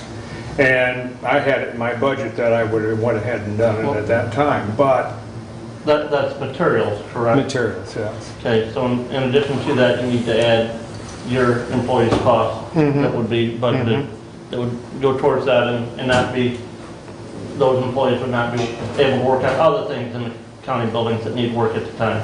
Well, yeah, whenever we're doing a project, we've got a thin crew elsewhere, yes. But also bear in mind that at the time that the sheriff had that wall looked at, Randy and his crew was He intended to, work yes. on the courthouse. So, you know, it was that balancing act, and Should Randy, I mean, hindsight's always 20/20. Should Randy have been out there? Yes. But hindsight is what it is. But here again, we come to an issue where, and again, not being on the board in December, November, last year when those budgeted items were being looked at, we knew, this body knew that there was an issue at the jail. They were seeking those bids, Yep. but yet we didn't set aside money to actually go ahead and pay for that fix. Yeah, but they didn't know. They had no idea it was gonna come back $200,000 or it was gonna come back $10,000. They just, I mean, that was my understanding listening to the meetings. They just had no idea. It's kinda hard to budget something if you have no I idea. put in for capital improvement for that last year, and I believe I went 30,000. But now you can do it for 10. That, That was anticipating what, and, yeah, or what that's, the bid that's bids if were you going to send come it in. out and you're gonna have somebody else do it, I said 30,000. Right. So, if we do this in-house, we still have the courthouse that isn't done, and where are we at on that, and how does that all look? I can have an update on that coming up. Right. I guess, question would be is, do we make a decision today? Do we ask folk for their bid to do the same thing if our employees don't have time? I'm assuming if we do the asphalt reconstruction, that's not our employees, that's all outside. Correct. So that's not an issue. And I don't know what else is on their agenda. I know when we do the budget variances, we're gonna find out some budgets variances are a little high at this point because we've been doing a lot of maintenance. And in talking with Derek, part of that's because it's the right season, but also I know we've been doing stuff out at the sheriff's department in the jail. And so it's not so much dollars I'm talking about here, but time. What kind of time do we have? So, To move that project along, if we were to do it, we would use some inmate labor in that. And we've already discussed that with the sheriff, and that wouldn't be an issue at all. So, we'd have increased manpower to do it, but it would be, not skilled labor, let's put it okay. that way. So it's not actually coming all out of our budget, on our It is employee because- budget. I mean, you're getting extra help for essentially no cost, or little cost. I'm not sure exactly how that little Yeah. cost. Little cost. You've got to pay them for that, but yeah, it's not. But, biggest thing for me is buying lunches, so I don't have to send them back in. Right. So the other thing would be timeline. Is this a 3-week project, 5-month project? If we had the steel and everything setting here, we figured it would take us about 3 weeks. Can you get the steel? I have not pursued it just at this moment, no. Okay. I was curious. I hear construction materials are hard to get, so. Okay. We've been monitoring that wall, as you indicated, for about a decade. 13 years, yes, ever since I come. Can we put this through the budget process and put a timeline of spring of '22 on it, in your opinion? Yes, you can do that. The only thing I would do is I would block the area off away from it. Yep. Because I'm not concerned about this time of year. This time of year doesn't bother me at You all. get into freezing weather. It's when we get into cold weather, we thaw and freeze, and Yeah. that's what pops things loose. So I would put a barrier so nobody can park or get near it and push it into next year if that's what you want. Now, the other thing we need to take into account, and maybe Stephanie will need to make some contact with MMRMA, is, we talk about property insurance, and we just approved payment to MMRMA today for our first half of our insurance coverage. You start taking a structure that they've got rated as a masonry structure with brick facade, and now you're going to put steel on it, that may change our... Actually, There'd be very minimal change, but there could potentially be yeah, we're some just change. talking a facade. We're not talking structure of building. No, because remember, there's a black wall. There is, but it's still, the majority of damage in a windstorm is to the exterior of the building, and when you have steel as opposed to masonry, you have a greater potential for risk and loss. And it's minimal, but it's potentially some added cost down the road as well. Beyond me, I don't know. Randy, can we pull the fascia off of it now? The problem with that is in order to do that, we set scaffolding up all the way up, so we got scaffolding. Okay, so you have to. So you you're have talking, to you're re-erect. putting scaffolding Yeah, up, okay, then that scaffolding makes down. sense. So, You know, and once we have it bare, then's the time to, you know, it doesn't Right. take long to put the steel on. no, I mean, just thinking of the blockading, because the risk is the ice freeze thaw, pushing it out of the way, it falls. So therefore, that if we, you know, eliminated that hazard now, and the cost in that is really just the labor. I mean, so. Well, I for one would like to see that slated as, you know, like an April project. And again, maybe when we meet to discuss the other parking lot issue, we still might be able to find the funds in this budget year, potentially. My thought, I mean, if you're talking about risk, if falling block is a true risk, I'd be a lot more concerned about people getting hurt that way than in a parking lot where they can see where they're walking and should be able to get across the parking lot without getting hurt. So as reliability issues, I would think somebody getting hit with a brick would be higher on the list, especially for a $10,000 project versus a $40,000 project. That's just the way I look at it. So if timing isn't critical, I would like to discuss this at the budget meet, at that budget meeting we're going to have on the other issue and figure out where the money's going to come from. Again, $10,000, if the sheriff's department maybe has some room, much like they had room for concrete that he needed, maybe in his budget he's got some slush that we could glean it from there. So does the $10,000 include the cost of the inmate labor? Yes, it does. Okay, so the only thing that's not included is our current employees' supervision or whatever help they would put in. And we don't need to budget for that because they're already budgeted, as long as we're not hiring any more people. So I think that discussion needs to be had later this week, and that I way we would can come up with a respectfully plan. disagree on the dangers issues. I think that going out across that parking lot this winter and some of the people, you can put a sign there, do not step there, and they'll step there. So, and I've seen enough people go down. Yeah, but All it takes is one knowing that what I know smacked of their head, liability and risk, that's it. if it's a clear and present hazard, you're for the most part protected in any lawsuit. That's not my call. What? An attorney told me a long time ago, slip and fall is hard. If it's clear and present, there's a hole in that parking lot. It's clear, it's present, you step there and fall, it was an inherent risk, Okay. you took it upon yourself.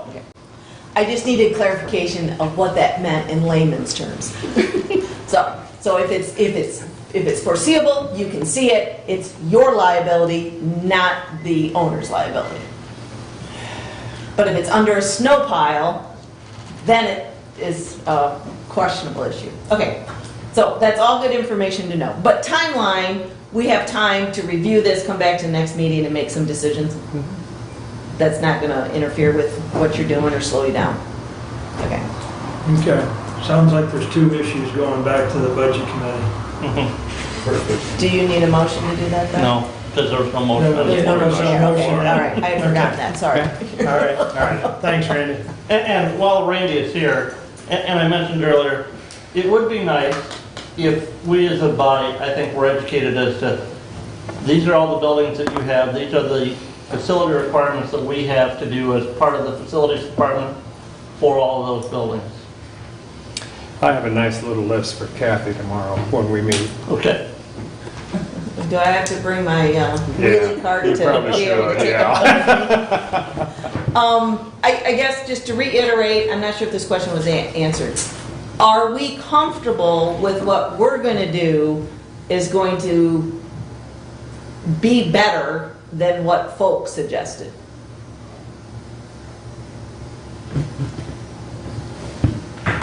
Define better. Well, I know we paid folk to do an assessment out there to the tune of about $7,000. Right. I don't know what we actually paid. I thought that that's, about $7,000 is what was approved. It might have come in a little less than that. So we've thrown $7,000 at it for folk to tell us what the right thing to do is, and what they're suggesting, which I understand, it sounds labor intensive by replacing some of the brick. I would be terribly disappointed if folk didn't address the issue that the sill plate was still going to create an issue down the road and wasn't going to fix that. The estimate did include showing that up and changing out sill plates, yes. Okay, so if we replace the brick, the sill plate should then hold that facade. And how many years has the facade been on there currently? When it was built. Back in the 70s. It's 70, so 40 years. So again, this 50,000, 50,000? 53? what? 52, So the $52,000 fix would probably take us down another 40 years. More than 40 years. The $10,000 fix would take you 50 years. Okay. Randy, that sill Okay. plate, that, Plus you get insulation. Randy, well, there's some other value in brick, but that sill plate is just holding up the brick, right? It's not holding up the block behind? Correct. Okay. Right. Okay. I just want to reiterate, if we choose to go down the $10,000 road, which I like spending less money, not more, that we are doing the right thing, and that it is You will never have to structurally. worry about a brick falling Okay, So if you do it the other way. if I go back to that November meeting where the sheriff and I and Jason stood in the parking lot with them, we actually asked them, Kathy, to come back with at least 3 different ideas and to have 3 different bid proposals sent Okay. out, because the brick, restoring the brick and shoring up the electric plate was one option. right. Going with steel was another option. The other option that was discussed that day in the parking lot was to not only do steel, but to do, as Randy indicated, the sheriff and him have talked about, The wainscoting, around the whole building to kind of spruce it up and bring it into the 21st century. right. But there was also a discussion of replacing some of the windows or even some of the doors. Okay. And none of that was brought back to us by folk. Okay, They only brought us back to fixing the brick. Wait. I'm not trying to throw them under the bus, but I'm just Well, saying, that discussion did happen. okay. We What didn't see, concerns, I'm sorry. we didn't see that full bid proposal that they sent out saying, these are the bid specs, please bid to this. Correct. I didn't see it. We saw parts of it, we didn't see the full thing. Yeah. No. So, The other thing is the bid that came back in, it said subcontractors to be announced. And so we don't even know who's doing the work. We have no idea. at least if Randy does it, we know who's working on it. Yep. John? Mr. Chair. Yes. And if I can just add, if you recall, we've been asking for a report back from folks on this for months. And finally, when we do get a report, there's only one bidder. I mean, there might only be, I understand the current situation with trades out there, but there is only one bid. We didn't see the bid specs. There was only one bid. Now we hear from Commissioner Wiley that there were 3 different ideas at least discussed. We have no idea if those were even an option in the bid proposals they sent out. So it just seems like that we've pushed for them to actually give us something, and they did. But is it really the best choice of what we're getting, or is it merely an answer to that? Hey, we paid you $7,000 to do an engineering study, and and then to bid this thing out. Actually, it was, I think, $4,000 for the engineering study, and then another $6,000 or $8,000 for the preparing the bid package Okay. and all of that stuff. So you've actually got about $12,000 expended already. Yeah. And the sheriff did confirm with me the exact same thing. The 3 different ideas.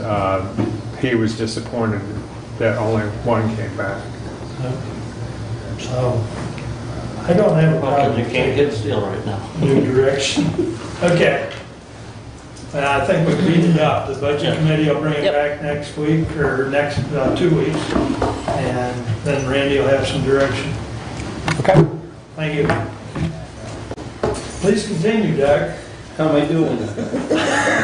Well, you're chewing up the time, so. Okay, so No, that's all good. this is a report that I've been trying to get information on the courthouse.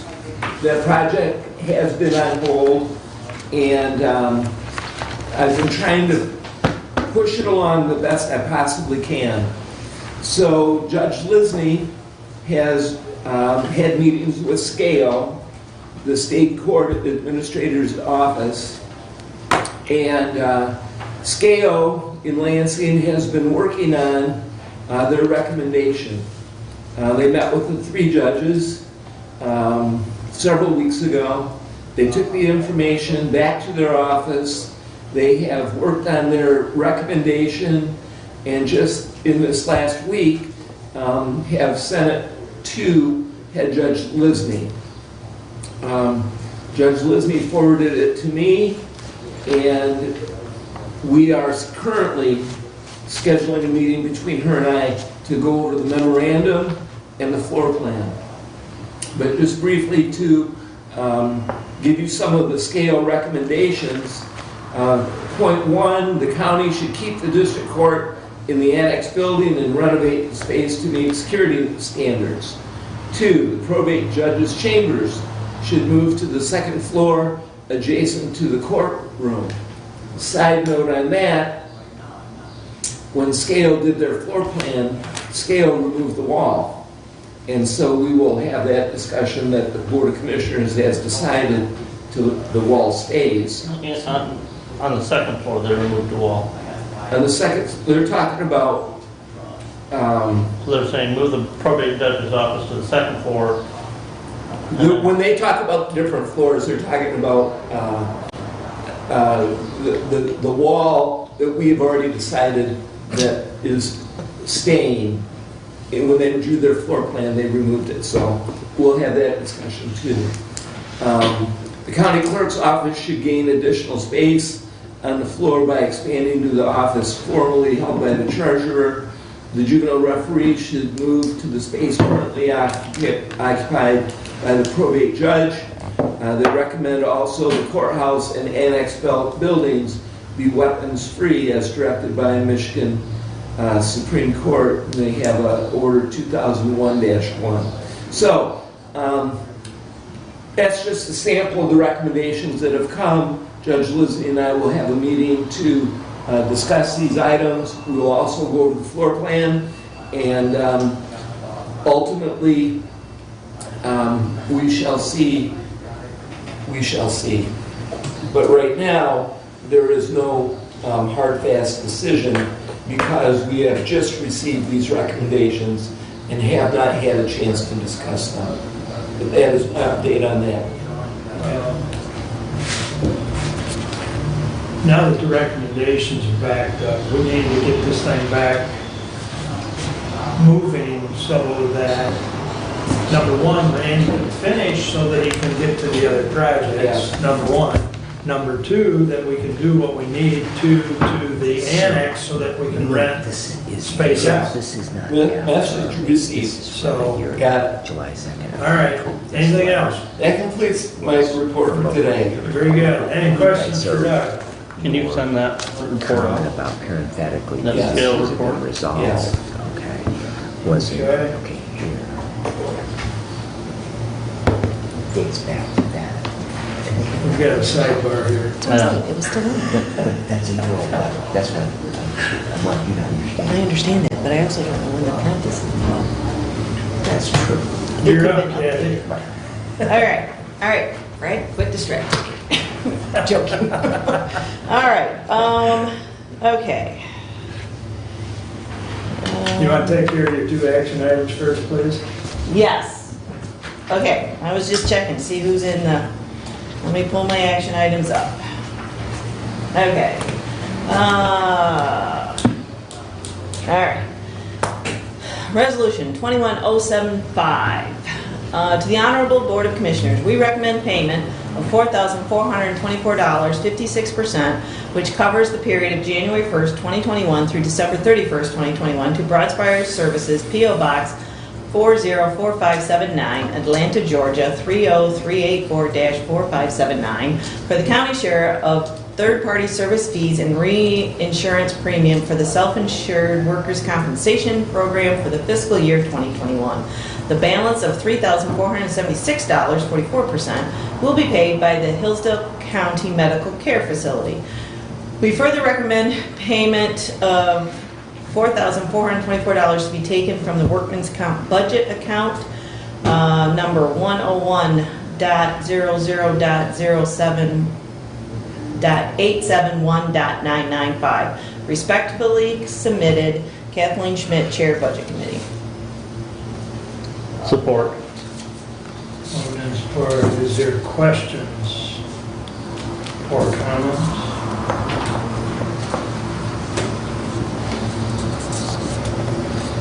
Hearing none, all those in favor signify by saying aye.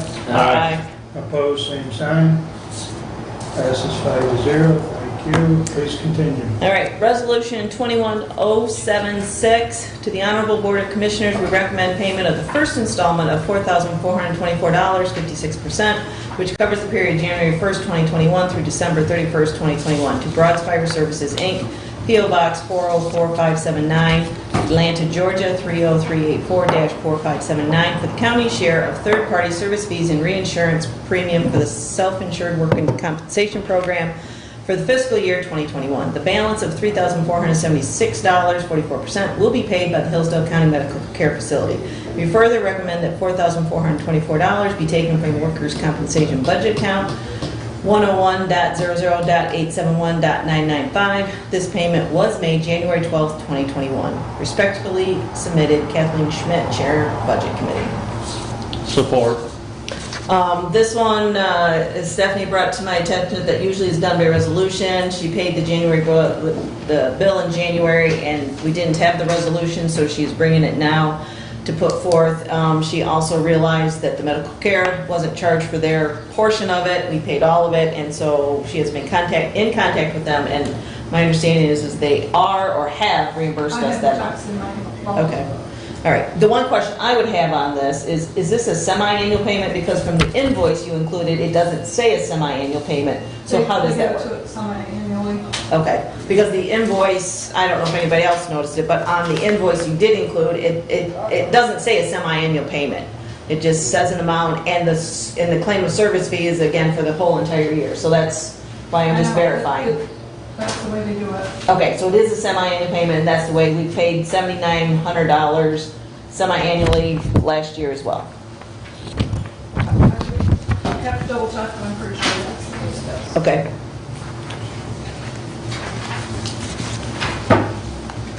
So the second resolution essentially is just to catch up for an oversight back in January. Correct. So, Any questions or comments? Hearing none, all those in favor signify by saying aye. Aye. Opposed, same sign. Resolution passes 5-0. Please continue. I think I did not say aye, my mind was somewhere else, so aye. Oh. So just make sure that Okay. All right. So now I think we'll do the May budget variances, and Derek will speak to those.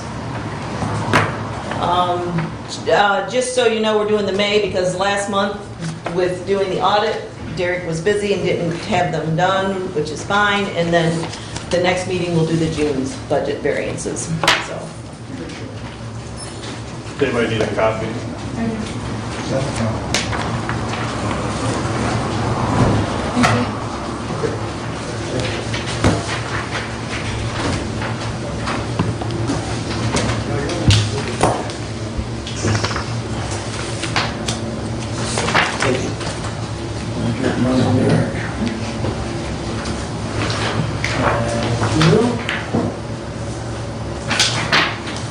If you killed the tree, I'll Thank you. take a copy. I didn't print one, so. whole tree though. Thank you. You have one in the audience yet? I've been significantly reducing what I've been printing, so There's a hand. I did. Thank you. The good news is my big commercial printer, it really doesn't care, but when I have to buy those toner cartridges for it, it hurts.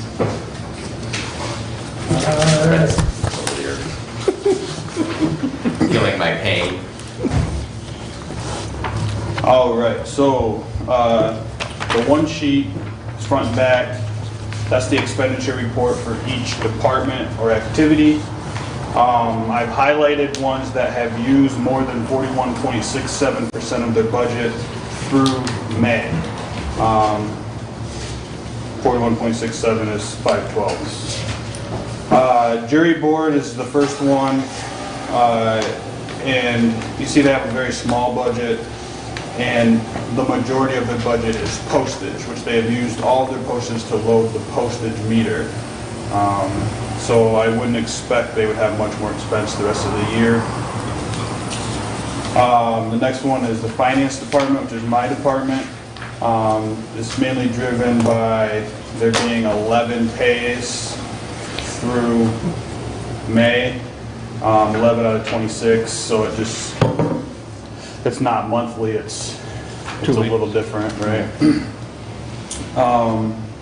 IT has used 65% of their contractual maintenance contract, which is a large portion of their budget, his budget.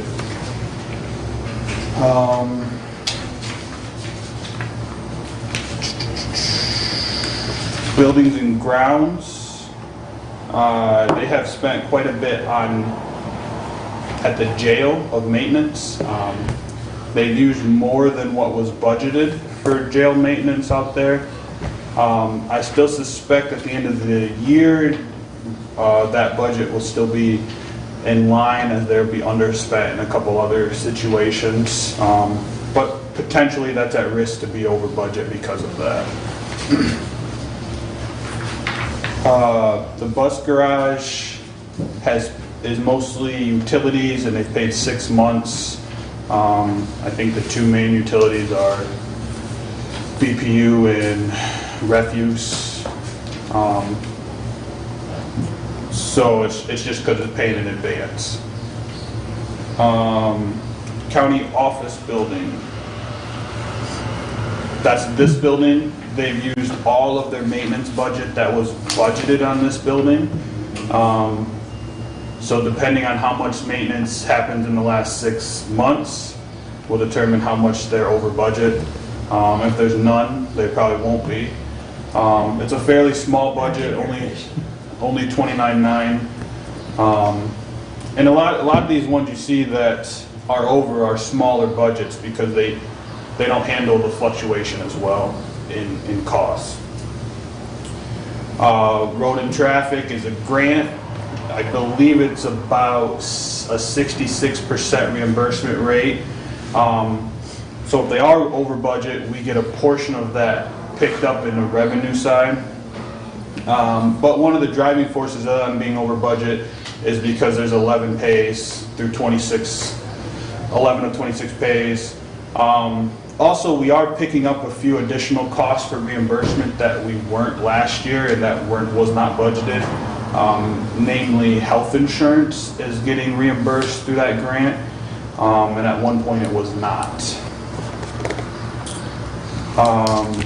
Health department building maintenance, it's only $3,700 budget. We pay the gas bill and at least the gas bill. There might be another utility bill there as well. That's pretty much all of that cost is utilities. So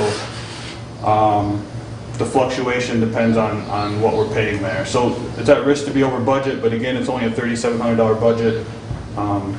So hopefully it's only a few $100. The medical examiner is tracking over the autopsies through 5 months. Were significantly high. I know it says 42%, but I want to say that we've only paid 4 bills through 5 months. I think, Kathy, I told you I thought we paid 5, but I was looking at it more closely, and I think we've paid 4. So probably more over budget than it looks like. Yeah. Okay. And that just all depends on, you know, the medical examiners, how often they're going out, how often they're doing autopsies. And I don't know how much you guys are aware of the medical examiner's expense. It used to be a lot less, but it was a lot less in depth of a process when we went down to, is it Ohio? So we've seen quite an increase in cost there. I want to say last year it was around 120,000. So yeah, we're tracking a little over what we budgeted, but it's not really out of the norm per se. Health insurance is paid in advance. Life insurance, dental insurance, all those are paid 6 months. Excuse me, Derek, Yeah. if I may. I just got the other day, and I'll send them to you and Kathy, I just got the medical examiner's invoice for May and June. So May is 11,000 and change, June is 8,000. So yeah, we like them to be closer to 8. That helps with the cost quite a bit. I'll forward those on to you. I mean, if they're all 11, you're talking, what, 120? Yeah, if they're around 9, that would be on budget. Right. If they're more than that, then. 130. So, and, you know, hopefully, because if you recall, when the medical examiner gave his report, we had a bunch more deaths than we'd had in the past couple of years, but I questioned on that, and because a significant portion of them were not COVID designated deaths, and his thought, and I would probably concur, we had people who were not seeking medical attention and possibly raise our death rate because of that, which would be those out of hospital deaths. So hopefully that at the end of the year, we'll actually have seen our death rate go back to at least normal, and then should reflect what we budgeted, Right. hopefully.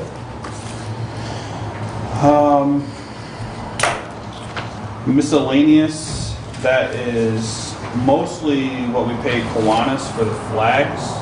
I think I noted this last time, it looked like we had paid them twice this year, and I'm pretty sure in years prior we'd only paid them once a year. So I don't know if that's a change or what, but again, it's only $120 over budget, so $150. And then contractual services, that is all ADA security costs from January. And that will be over budget because we still have a $10,000 expense from MGT of America that we will get billed for at some point this year. And that gets paid out of that line. So that particular line will be guaranteed to be a minimum of 7,000. Over budget. Yep. Yeah, or actually 7,700. Because when ADA was talking about last fall, they were gonna use the contingency money Yeah. to pay that, and we just haven't done that budget amendment yet to do that, so. Yeah. Yeah, theoretically, we would reduce the contingency budget from 40 down to 32 and bump up the contractual services by that difference. Yeah. Makes sense. Okay. Derek, Yes. in the jail maintenance, should be building and grounds. I know we talked about the jail equipment budget was only 4,000, but we had expenditures over there of 15,000. I think, and we can go over this at the budget meeting, I just want to verify what that 15,000 is, and if it should have been in the buildings and grounds, or should it be in the sheriff's budget? Just to double check and make sure it's in the right spot. And then the other thing we'll check on is on that miscellaneous, we'll just double check just what is in that, what we have paid for, and just make sure we haven't paid for flags twice for some reason. Okay. Okay?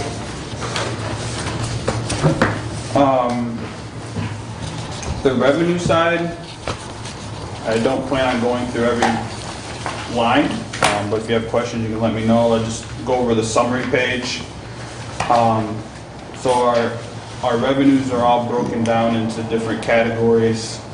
And this page shows, what we budgeted last year versus what we budgeted this year, and also shows where we were in May of last year versus where we are in May of this year.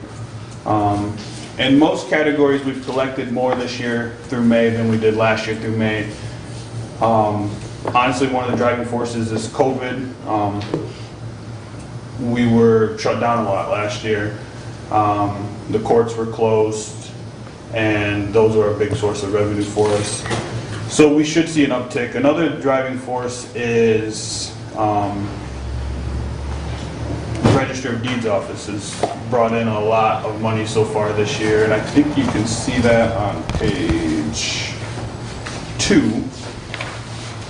About 3/4 of the way down, you can see we've collected from recording fees almost 3,000 and transfer tax 89,000, and you can see where those were at last year. I don't know if those will slow down or not at any point, but so far that's good for our revenue. Did you want to, the tax collection is just a timing issue? Yeah.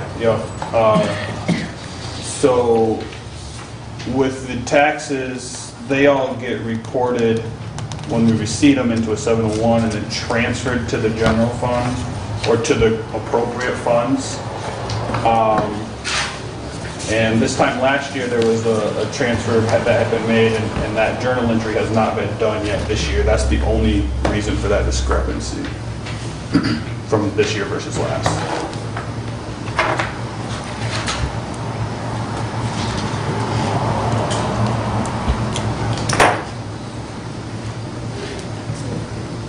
And that's all I really had, unless there were any particular questions. The fees from deeds, those are not the technology fund, correct? Correct. Those are just strictly revenues that are general fund revenues? Okay. Yep. So, yeah, I guess the only other question that I have, and it's really probably not one that you can answer, but in looking at the animal control fine. What page are you on? I am on page 4. 2020 budget was $6,000, 2021 was $2,500. Well, I can tell you why we reduced the budget. Okay, yeah, I'm just curious. So 2020, we didn't have hardly any, for whatever reason. And I don't know if we had animal control operating at the same level that it has in years past, but for whatever reason, the fine we've collected were lowering, so we lowered the budget. And you can see so far this year has only been $193 collected. So, Right, and the reason for my question is you might recall that we spent some money for a new animal control module for our vehicle earlier this year. That was a module for to house the canine unit for the sheriff's department. Okay, That was that animal. was That was not an animal control. Okay. That was So, but I'm just, being out and about, we certainly, the issue with dogs running at large, it seems like everybody in the world went and decided to go get a dog last year, and I can't believe that, those, and again, this is not your, I'm just pointing out that, the problem with dogs running at large is not an issue that has not gone away, so I'm just curious, what's going on with that, if we're just simply, not checking for dog licenses, or because we're certainly not gonna have compliance with dog licensing if we are not dinging people and saying, hey, you can buy a $15 dog license, or you can pay dogs running at large, or having an unlicensed dog fine. So I'm just looking at that budget item, and yes, I mean, it was a significant decrease, but it looks like even now we're not, even on the significantly lower, like 45%, what it was in 20, we're not even close to taking in money on that. So, and we got Laura back there. Laura, you have any thoughts or input from this district court side of the house on that? We do seem to be increasing our revenue, and I think COVID is probably the reason as to the dog licenses. We don't really have much control over that, but, we do enforce the law, But, well, and that's, this would not be the dog license component of it, would be the people who were ticketed, that would then come through district court. So that's why I just wondered if you had any insights from the district court side of the house. I do not. I mean, the only thing I can say is when cases are brought, I mean, they are adjudicated, and, so as to why, there may be not as much of that as one would anticipate, I don't know. But I do notice that our take on fines and costs has increased, from last year, and I suspect it's COVID. Just so that everyone's aware, we have started a pre-authorization for credit cards when people are paying fines and costs over time, and I don't think that's reflected in here yet because it's very recent, but I'm very hopeful that that will increase some of our payments because people forget, or they just don't happen to make it in, and so hopefully we'll have some better luck. As a follow-up to that concern, my thought would be this. If at the next meeting, because I think you show up to the meetings, if at the next meeting, if you check into this, I'm wondering, because your fines and costs have gone up, do we have a allocation problem? Are dog fines going to the wrong place? Not that I'm aware of. Well, and so therefore, if you look in to see how many dog fines we've had, is $193 reasonable, that's all we've collected so far? I can check into that. So that's my question. I mean, because that would then be easy to say, okay, we have more than that, where are they? And if we haven't had more than that, then we're good. So that would be my thought on that. Fair enough. Other comments or questions for Derek? I have one other thing to point out, just because it's interesting. Yep. On page 3, about halfway down, there's 2 line items called, one's health premium reimbursement and one's HSA employee premium reimbursement. So this represents our 2 different plans that we offer, an HRA plan and an HSA plan. The HSA being the new one that was established in 2020 for the first time. You can see what we budgeted that we would get, about 160 versus 145 for the HRA. And you can see last year it was about almost an even split. And this year the HRA portion has dropped 15 grand and the HSA portion has gone up 15 grand from last year. And that just indicates that there's more people choosing the HSA. I don't know if that will continue or not, but I think that kind of speaks to people liking the HSA option that we put out there. So.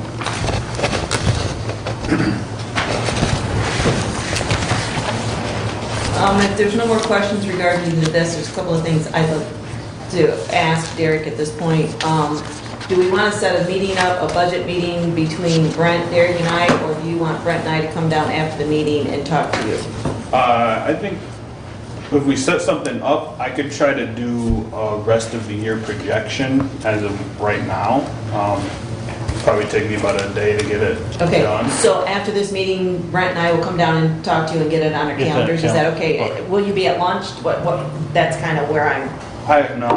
Whenever you guys are done, I'll be down there. Okay, so that's what we'll do on that. Then the next thing is Brent handed out the audit, so the audit's complete. So that was part of my report. I was going to say the audit's complete. Are the auditors going to come next meeting and present the audit? Yeah, I was actually going to take this time to ask you if we can get them on the agenda for next meeting. I wanted you guys to have it in advance so that you had some time if you had questions for them rather than to put them in front of you today. So. Yeah, we've got room to put them on. We've only got Sue as far as standing orders, so we could do Sue first since we've already told her, and then we can block off 30 minutes or whatever for the audit. So if I told Ken like 9:20? Yeah, 9:20, 9:25, yeah. I don't think Sue will take more than 10 or 15 minutes. Okay, so then the other thing I was gonna mention in my prep report is the salary survey, which Derek and I are gonna meet later in the week on that. Brent can also be there for that, and so maybe we'll wrap that in with the budget stuff. That works. Because I talked to Derek yesterday about gathering that information and kind of bringing it together, and he said towards the end of the week he should be ready for that. So those are the things I wanted to talk to you about while you were here. So, any other questions for Derek? If not, I can go on. I guess just one other thing. We're in the middle of trying to convert to the new chart of accounts to be compliant with the new state requirements. I sent our conversion spreadsheet to BS&A. One thing that I probably failed to inform everyone on that I should have was that during this time we're not allowed to create new accounts. And we did find one that was created, so it kind of set us back. So I'm saying it here, and I'm gonna talk to everyone that would touch that too, so. No problem, Yeah, that's my fault, I should have. I think I called up there one day and Beth wasn't there, and then I forgot to follow up again. Sorry about that. No. Does that need to go out on the employee? It shouldn't, because there shouldn't be a lot of people that it would. The number that affects, the number of people is so small, and you're gonna contact those people Right, directly. exactly. Okay. All right. So should we, but we can still make budget amendments? Yes, as long as it doesn't require A new account. Okay. Now, you can use an existing account as a holding As a spot, holding and then we could move it later. I'm hoping this wraps up within a month or so. And then once that's done, we'll have a whole new chart of accounts. And at which point, we might want to have some educational pieces, because it's a pretty big change. The whole structure of the account numbers changing, so. Yeah, just FYI. Education would be good on that, so we'll look forward to that. Any other questions for Derek? All right. Thank you. All right, so I already mentioned the salary survey. Again, ARP, we're still working on that. We're kind of doing that in conjunction with the budget. Derek sent out emails to the department heads and elected officials citing the website for the 34-page short version so they could familiarize themselves, and then ideas within their purview that might be paid for with ARP funds. So that's going to be part of the budget talk as well. So do you know at this point, I know you're still looking at all the information, but was there a provision for additional pay to law enforcement? There is a provision that you can pay up to, oh gosh, I don't want to say the number because I'm not remembering. Up to a certain dollar. $25,000 and 75% of last year's pay, 2020. There you go. That's why I was thinking 7,500 and 25,000. And okay, so there you go. So there is a potential, in reading it, all county employees qualify because they're considered Critical. Okay. So there is a portion there. Okay. Again, I think this board needs to decide, what Well, I think, where their preferences are lying. well, and I think that's where we need from the budget committee, a list of priorities. And I think I told you that the two unions at the sheriff's department did send me a letter, requesting we consider them. And I'm sure the other unions will probably follow suit. Right, well, forward those letters to me and Derek, because I had not, that's the first I'm hearing of it. Okay. If I can ask, Yeah. so that I'm just on the same page and it will help all of us, did our central dispatch employees and our deputies previously receive quote-unquote hazardous pay under previous, so they already have received?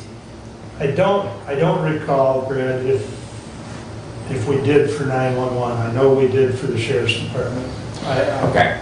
And I have my own thoughts on that, on 911. You know, those guys and gals that, you know, they look over my shoulder all the time. Yep. Really appreciative of them, but in an isolated building with no public access, and but Their exposure is less. exactly. Regardless, I think as part of that discussion, we need to look at what dollars have already been paid to them. My understanding on this issue, and if Derek were here, he could verify what I'm saying. My understanding is under the CARES Act, there was money that could be paid. Yep. And I think money was paid, and then through our own funds, the same amount was paid, and my understanding is all county employees got the same amount, Okay. is what my understanding was. Now, I don't know if that amount was $600 or, you know, I don't know what the amount is for sure, but that was my understanding, that the CARES Act provided that some of them could be paid from that, and all the employees got something, or got the same amount. Those monies came out of essentially general fund monies. I thought that's the discussion Derek and I had as to that specific issue. Well, if we could nail it down what those payments have been already, and also then the pots of money that they came out of, because I think that is germane to any further discussion. And, you know, I'll just add to that the one thing is, this is probably a non-reoccurring thing, and, you know, it's really great to bonus our employees, but as one of those people who was out there, you know, as a first responder through all of COVID, that, you know, it's part of the job. And I would like to see, you know, as we move forward, it'd be really great, you know, we love our employees, we do. Right. But for things that are going to have lasting impact in Hillsdale County, because we're not going to have a recurrence of this kind of money. Right. Well, that discussion, that will be part of the ARP discussion. I know I've already had kind of that discussion of how we can compensate our employees. Is there a way to use ARP funds and not general fund dollars, maybe? So again, I would appreciate those letters being forwarded, because again, that's going to be part of the budget process, and that's going to be part of that discussion on how to address the ARP funds. So that would be Really noted as you speak, Kathy. okay. So any other questions on that then? Let's continue. Okay. The other thing I wanted to bring up was the notification of the annual conference, which is being held on Mackinac Island. I think this week I want to try to get registered for that. And I didn't know if anybody else was going to go to it or not. There's money in the budget for it, so go. Okay. All right. I will be at, Fair week. Oh, I don't have fair this, all my kids are out. My daughter has chosen Fair Week to come for her annual visit from North Carolina, so I will be with my daughter. Okay, so I just wanted to bring it to your attention, you know, and let you know that I think I'm going to try to sign up for that this week, and also sign up for the Summer Regional Summit up in Gaylord. So try to get that. I will be at both of 110 those South signed Broad Street, 110, 115. up. So, Anything else?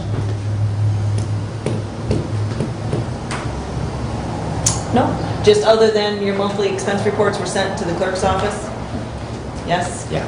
Okay. Did that come directly to you? Because I am not seeing I got an email. from Matt. Yes. Okay, Yes. I need to find out, because I am not getting Yes. emails from Matt. Okay. So, Almost daily. so Abe, could you maybe, because I think that generally in the past that's been distributed from the clerk's office.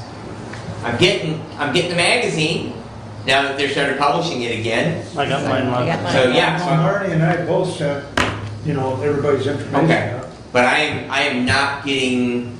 Huh. So To your county email? yeah, my county email, Okay. and that's I know, and I'll have to check on that, because I tried to log into the members portion of the MAP site. I had previously had a login, and my login did not work. So, and that's an issue I can resolve with MAP. But I'm wondering if perhaps if my email got deleted at some point from their database, and so if we could maybe check on that, that would be appreciated. I'm good, I'm done. Okay, Just resigned. moving right along then, the, thank you. Black. Gotta get him signed. Oh, there you go. Action item, Resolution 21070 to the Honorable Board of Commissioners, whereas the Board of Commissioners wish to standardize the hiring of new employees by authorizing a new hire checklist. This checklist will aid the department head as to all the steps necessary to take in hiring new employees. Therefore, be it resolved that the county clerk will transmit the policy to all departments of the county following adoption, as well as being posted in the message of the day. Respectfully submitted for adoption. I support. Brad got in there first. I'm closer, so sound travels quicker, that's all. That's right. So, Especially with his ears. that's true. This is true. See how this one keeps dinging, I need a new battery. So the checklist is there in front of you. I know Brad and Brent and I have both been talking about this. The changes primarily, since this got sent back to us, would be prior to start date, the 5th box. A sentence was added, a signed receipt of handbook be on file with department head and in their personal file at the clerk's office. And then the last box was added, the employee should be provided a copy of the respective collective bargaining agreement, CBA. And I believe those were the concerns from last meeting. So that's the cleanup that we did. Anything else? Do you want to comment at all about Doug's correspondence? Go ahead. You know, Doug Sanford from 911, he sent a logging detail, and Doug is very detail oriented. However, and I really haven't had a chance to respond, basically he said, well, we're a different breed of cat, we have our own rules out here, and I guess that, you know, I rankle a little bit, and I want to point it out because it's like, well, we have our own staff handbook, and we don't even show them the county handbook, and well, we already have our own clearance program, so this line, and I guess that, you know, my only comment is that part of the reason why we are doing this is to have a common practice, just like I recall, we used to have 5 different insurance plans. Every one of our unions used to have, and we finally got everybody that they have the same, basically the same insurance. So the idea here is we have a common hiring practice, and I just wanted to point that out, that we still kind of have this idea that, well, because we are the fill-in-the-blank department, that we have our own set of rules, and so, you know, if they do have their own employee handbook, and I realize they have their own board, but we still sign their union contract. So, and one of Deb's comments says, well, this thing about giving them a copy of the collective bargaining agreement, our handbook says the union gives them a copy of it.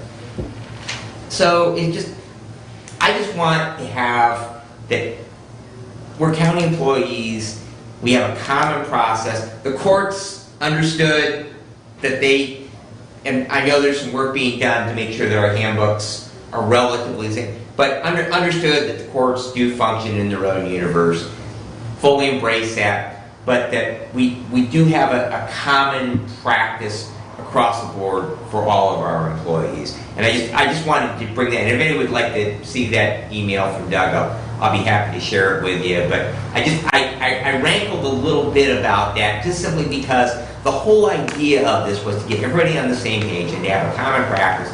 And then we hear from a department head that, well, we have our own system, so we're really not, we are, but we're not. Yeah.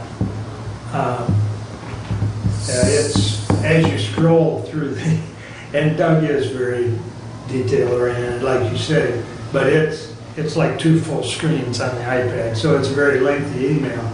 But I will defer to you to discuss that with him, because I think the intent here is to get everybody kind of on the same page. And we don't necessarily want to take away from what he's been doing, but we do want to try and standardize it. And if he wants to add a thing or two to the checklist that we're approving today, that's fine. But here's the checklist. Right. So, You know, and if you have your own handbook, that's fine. But show to us that every employee got a copy of it. Exactly. You're a county employee, and so the county handbook applies. And so consequently, they should be signing off as a department. They need to sign off, an employee does, and then return a copy of that back. Yes. Because they don't, last I checked, they don't do their own payroll. They may have their own income stream, they may have their own budget, but you know, they still, we write the check for their insurance, we still cut their paychecks every 2 weeks, so. okay. So, any further discussion on the checklist? All those in favor signify by saying aye. Aye. Opposed, same sign. Passes 5-0, thank you. And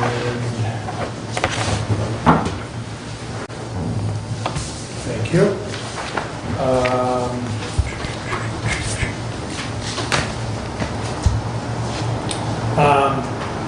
Unfortunately, Mr. Vasco, I believe was his name, left, and, you know, he was talking about vaccinations door to door, what have you.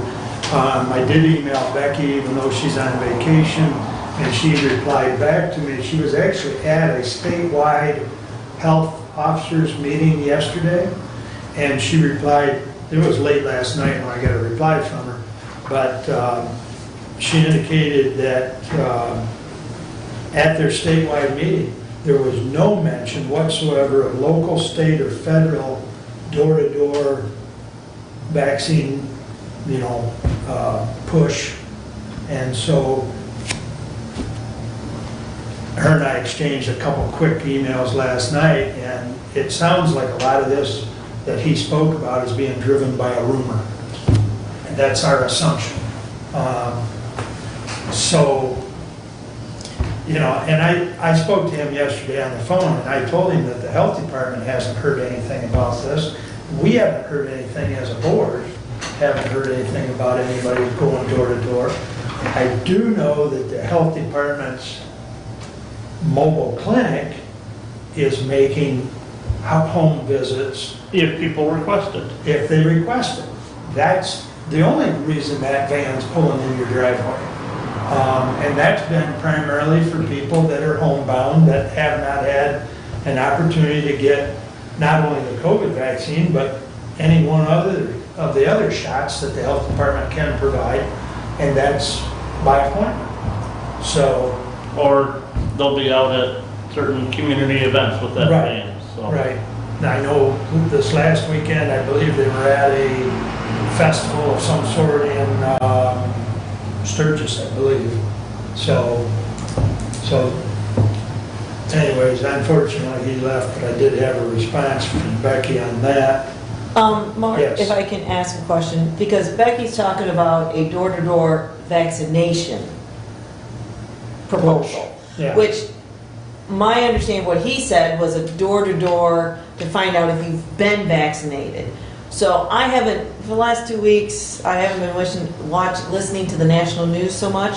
Has there been talk at the national level about a grassroots door-to-door, knock on doors to see who has and who hasn't been vaccinated? I don't watch national news anymore. Okay, well, that's what okay, there has, because I think that's what he was talking about. Yeah. Biden Not, has said so. pardon? I think it was Biden or else his vice president. So was that in response to a question, or is that just policy he's blurting out as to how to They take wanna care do of some COVID? kind of campaign to do that. But I don't, there's, you know, it's not set in stone anywhere that I've heard. Okay. Yeah, well, and part of my email to Becky was not only Vaccination. but door to door, Okay. asking, and there was no discussion of that at that statewide meeting, so if it is going on, it's going on at the federal level and not in the state of Michigan. But Not that it No, couldn't. not that it, and not that it's happening in our area, Right. by anybody local. Yeah.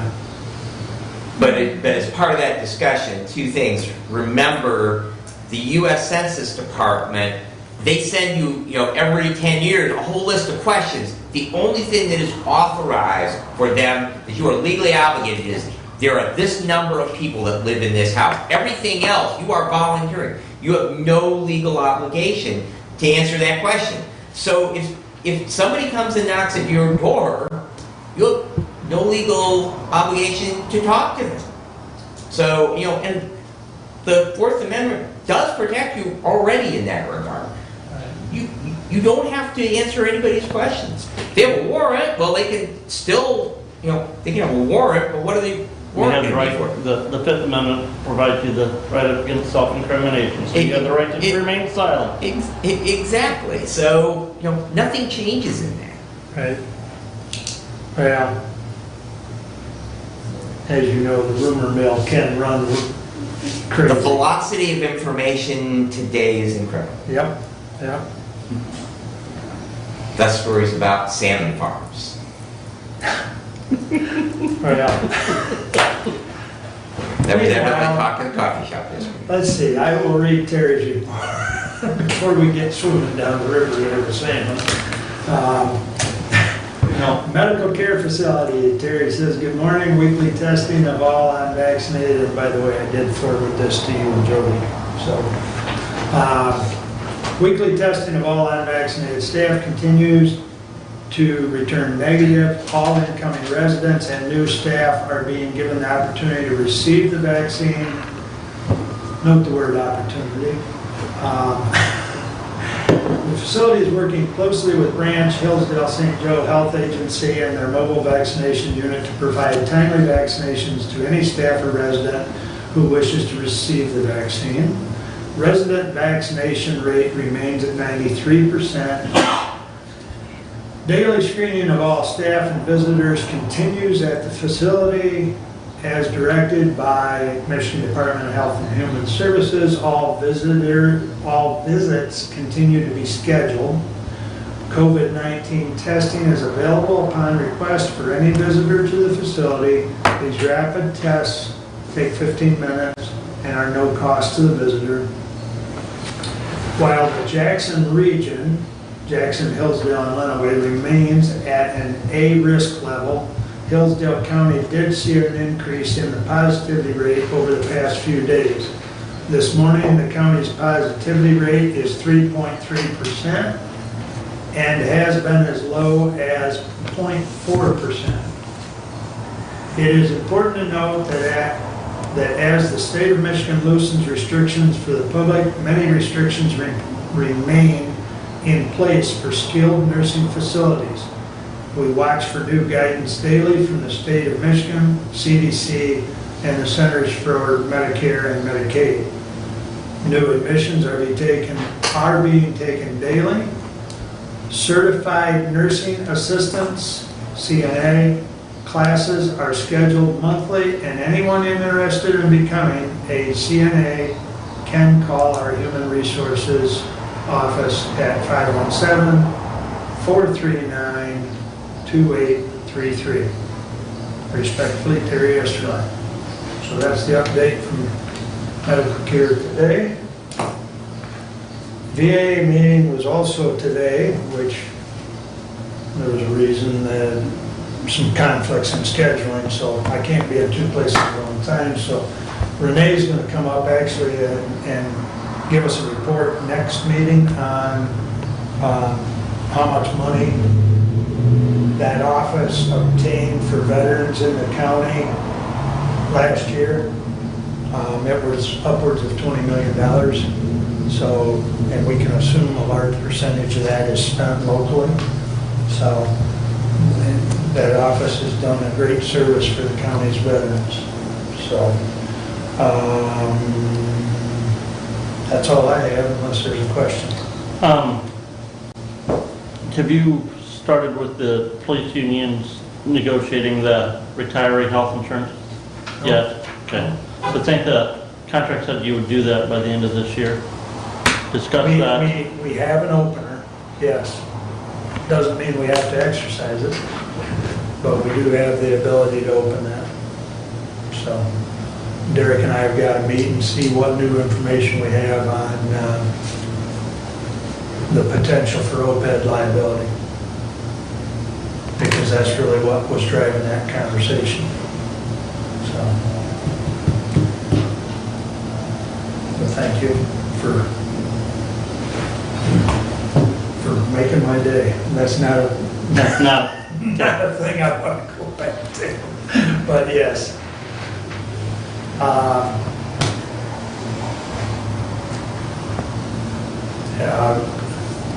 I haven't really said anything to Derek lately because I know he's been terribly busy with the audit and with ARP and such, but I'll shoot him an email and we'll get looking at that. Thank you. Anything else? Well, we have the court representative here. What's the status on jury trials? That's fine. And getting the courts back moving? Yes. Yes, we are in phase 4. So we are holding jury trials now. We have, I think, one scheduled for July 29th or 30th. So they are in full swing. Sentencings are in person. We're also having landlord-tenant eviction hearings in person. The SCAO's return to full capacity guide actually recommends that things still stay remote to the maximum extent possible. I think that's sort of, I think the view, I guess I'm sort of reading something in here, but is that this has been a benefit to litigants and to the community to be able to access court proceedings remotely. So I anticipate that we're not going to go back to full in-person proceedings anytime soon. So for example, we're holding arraignments via Zoom, we're holding pre-trials via Zoom. That's the working arrangement for now, but I guess it's all a work in progress, so that's where we're at right now. Thank you. Thanks, Laura. JP, you got anything for us in front of the court? Well, everything's going well at front of the court. We're pretty much back to normal. I did want to say, I know I mentioned it at the department head meeting, but we recently had a capital improvement that we'd submitted last year, and Randy's, our facilities department and IT department both contributed heavily to that, and it came out, it was to put walls on our conference room, because previously they were just dividers, and it came out and far exceeded the expectations that I had. So I would thank those departments, and also facilities and IT. Over the last 2 years, I've been trying to clear out a lot of stuff that's accumulated at the front of the court office. We had files that went back to the 1970s that had to be destructed in a set manner, and facilities department has assisted us with that, and also just a lot of old equipment that seems to somehow circulate out to the front of the court building and get stuck there. So the facility is looking a lot better, and I really appreciate the help from those other departments in getting it to that point. Thank you. If anyone hasn't had a visit out there, I'm sure JP would love to show you around. Because it is. Yes. It is a nice working out there, JP? What's that? Does your air conditioner work out there? Yeah, well, it's not really an air conditioner. It's sort of a conditioned water. But it works. Yes, thank you. All right, thank you. Kathy? I'm good. You're gonna open up for public comment again?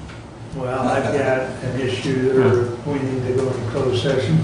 Oh, right. I moved to go to closed session Attorney-client privilege. for attorney-client privilege.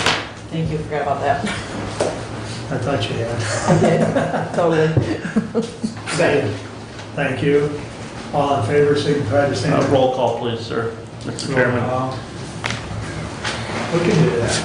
It's close. You have to do it. It's not supposed to. I just need a reminder now and then. I'm in a hurry. I want to get out of here. Yes. Commissioner Benzine?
David to turn it back on. I don't see anybody. Everybody left? Well, Yeah, you can turn it back on. We're back in the open session. he already had it back on. What's that? It's on. It was quick. Oh, okay. All right.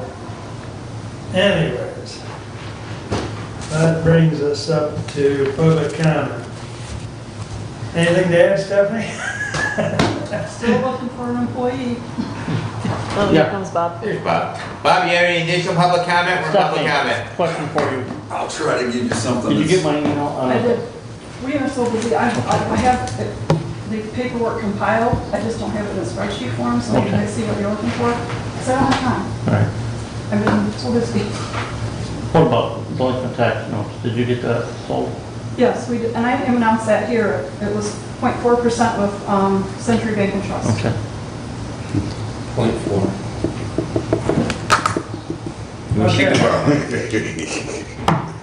We've got public comment. All right. This And is Mr. Bob. It'll be minimized, hopefully. One is the monies that's been going to the different townships. At our township, one of the people suggested just to take that paper to sign on that, just to send it back in, just to burn it, put it in an envelope, send it back to them.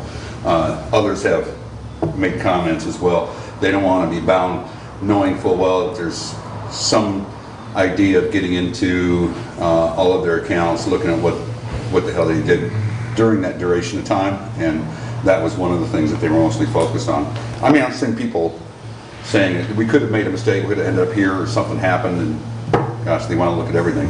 And a lot of townships just, I don't know why they have to hide it, but it's there. Kathy, I want to know, is there a way to look at what is the percentage of lost children into the schools that won't be attending, because since COVID, there was a lot of homeschooling.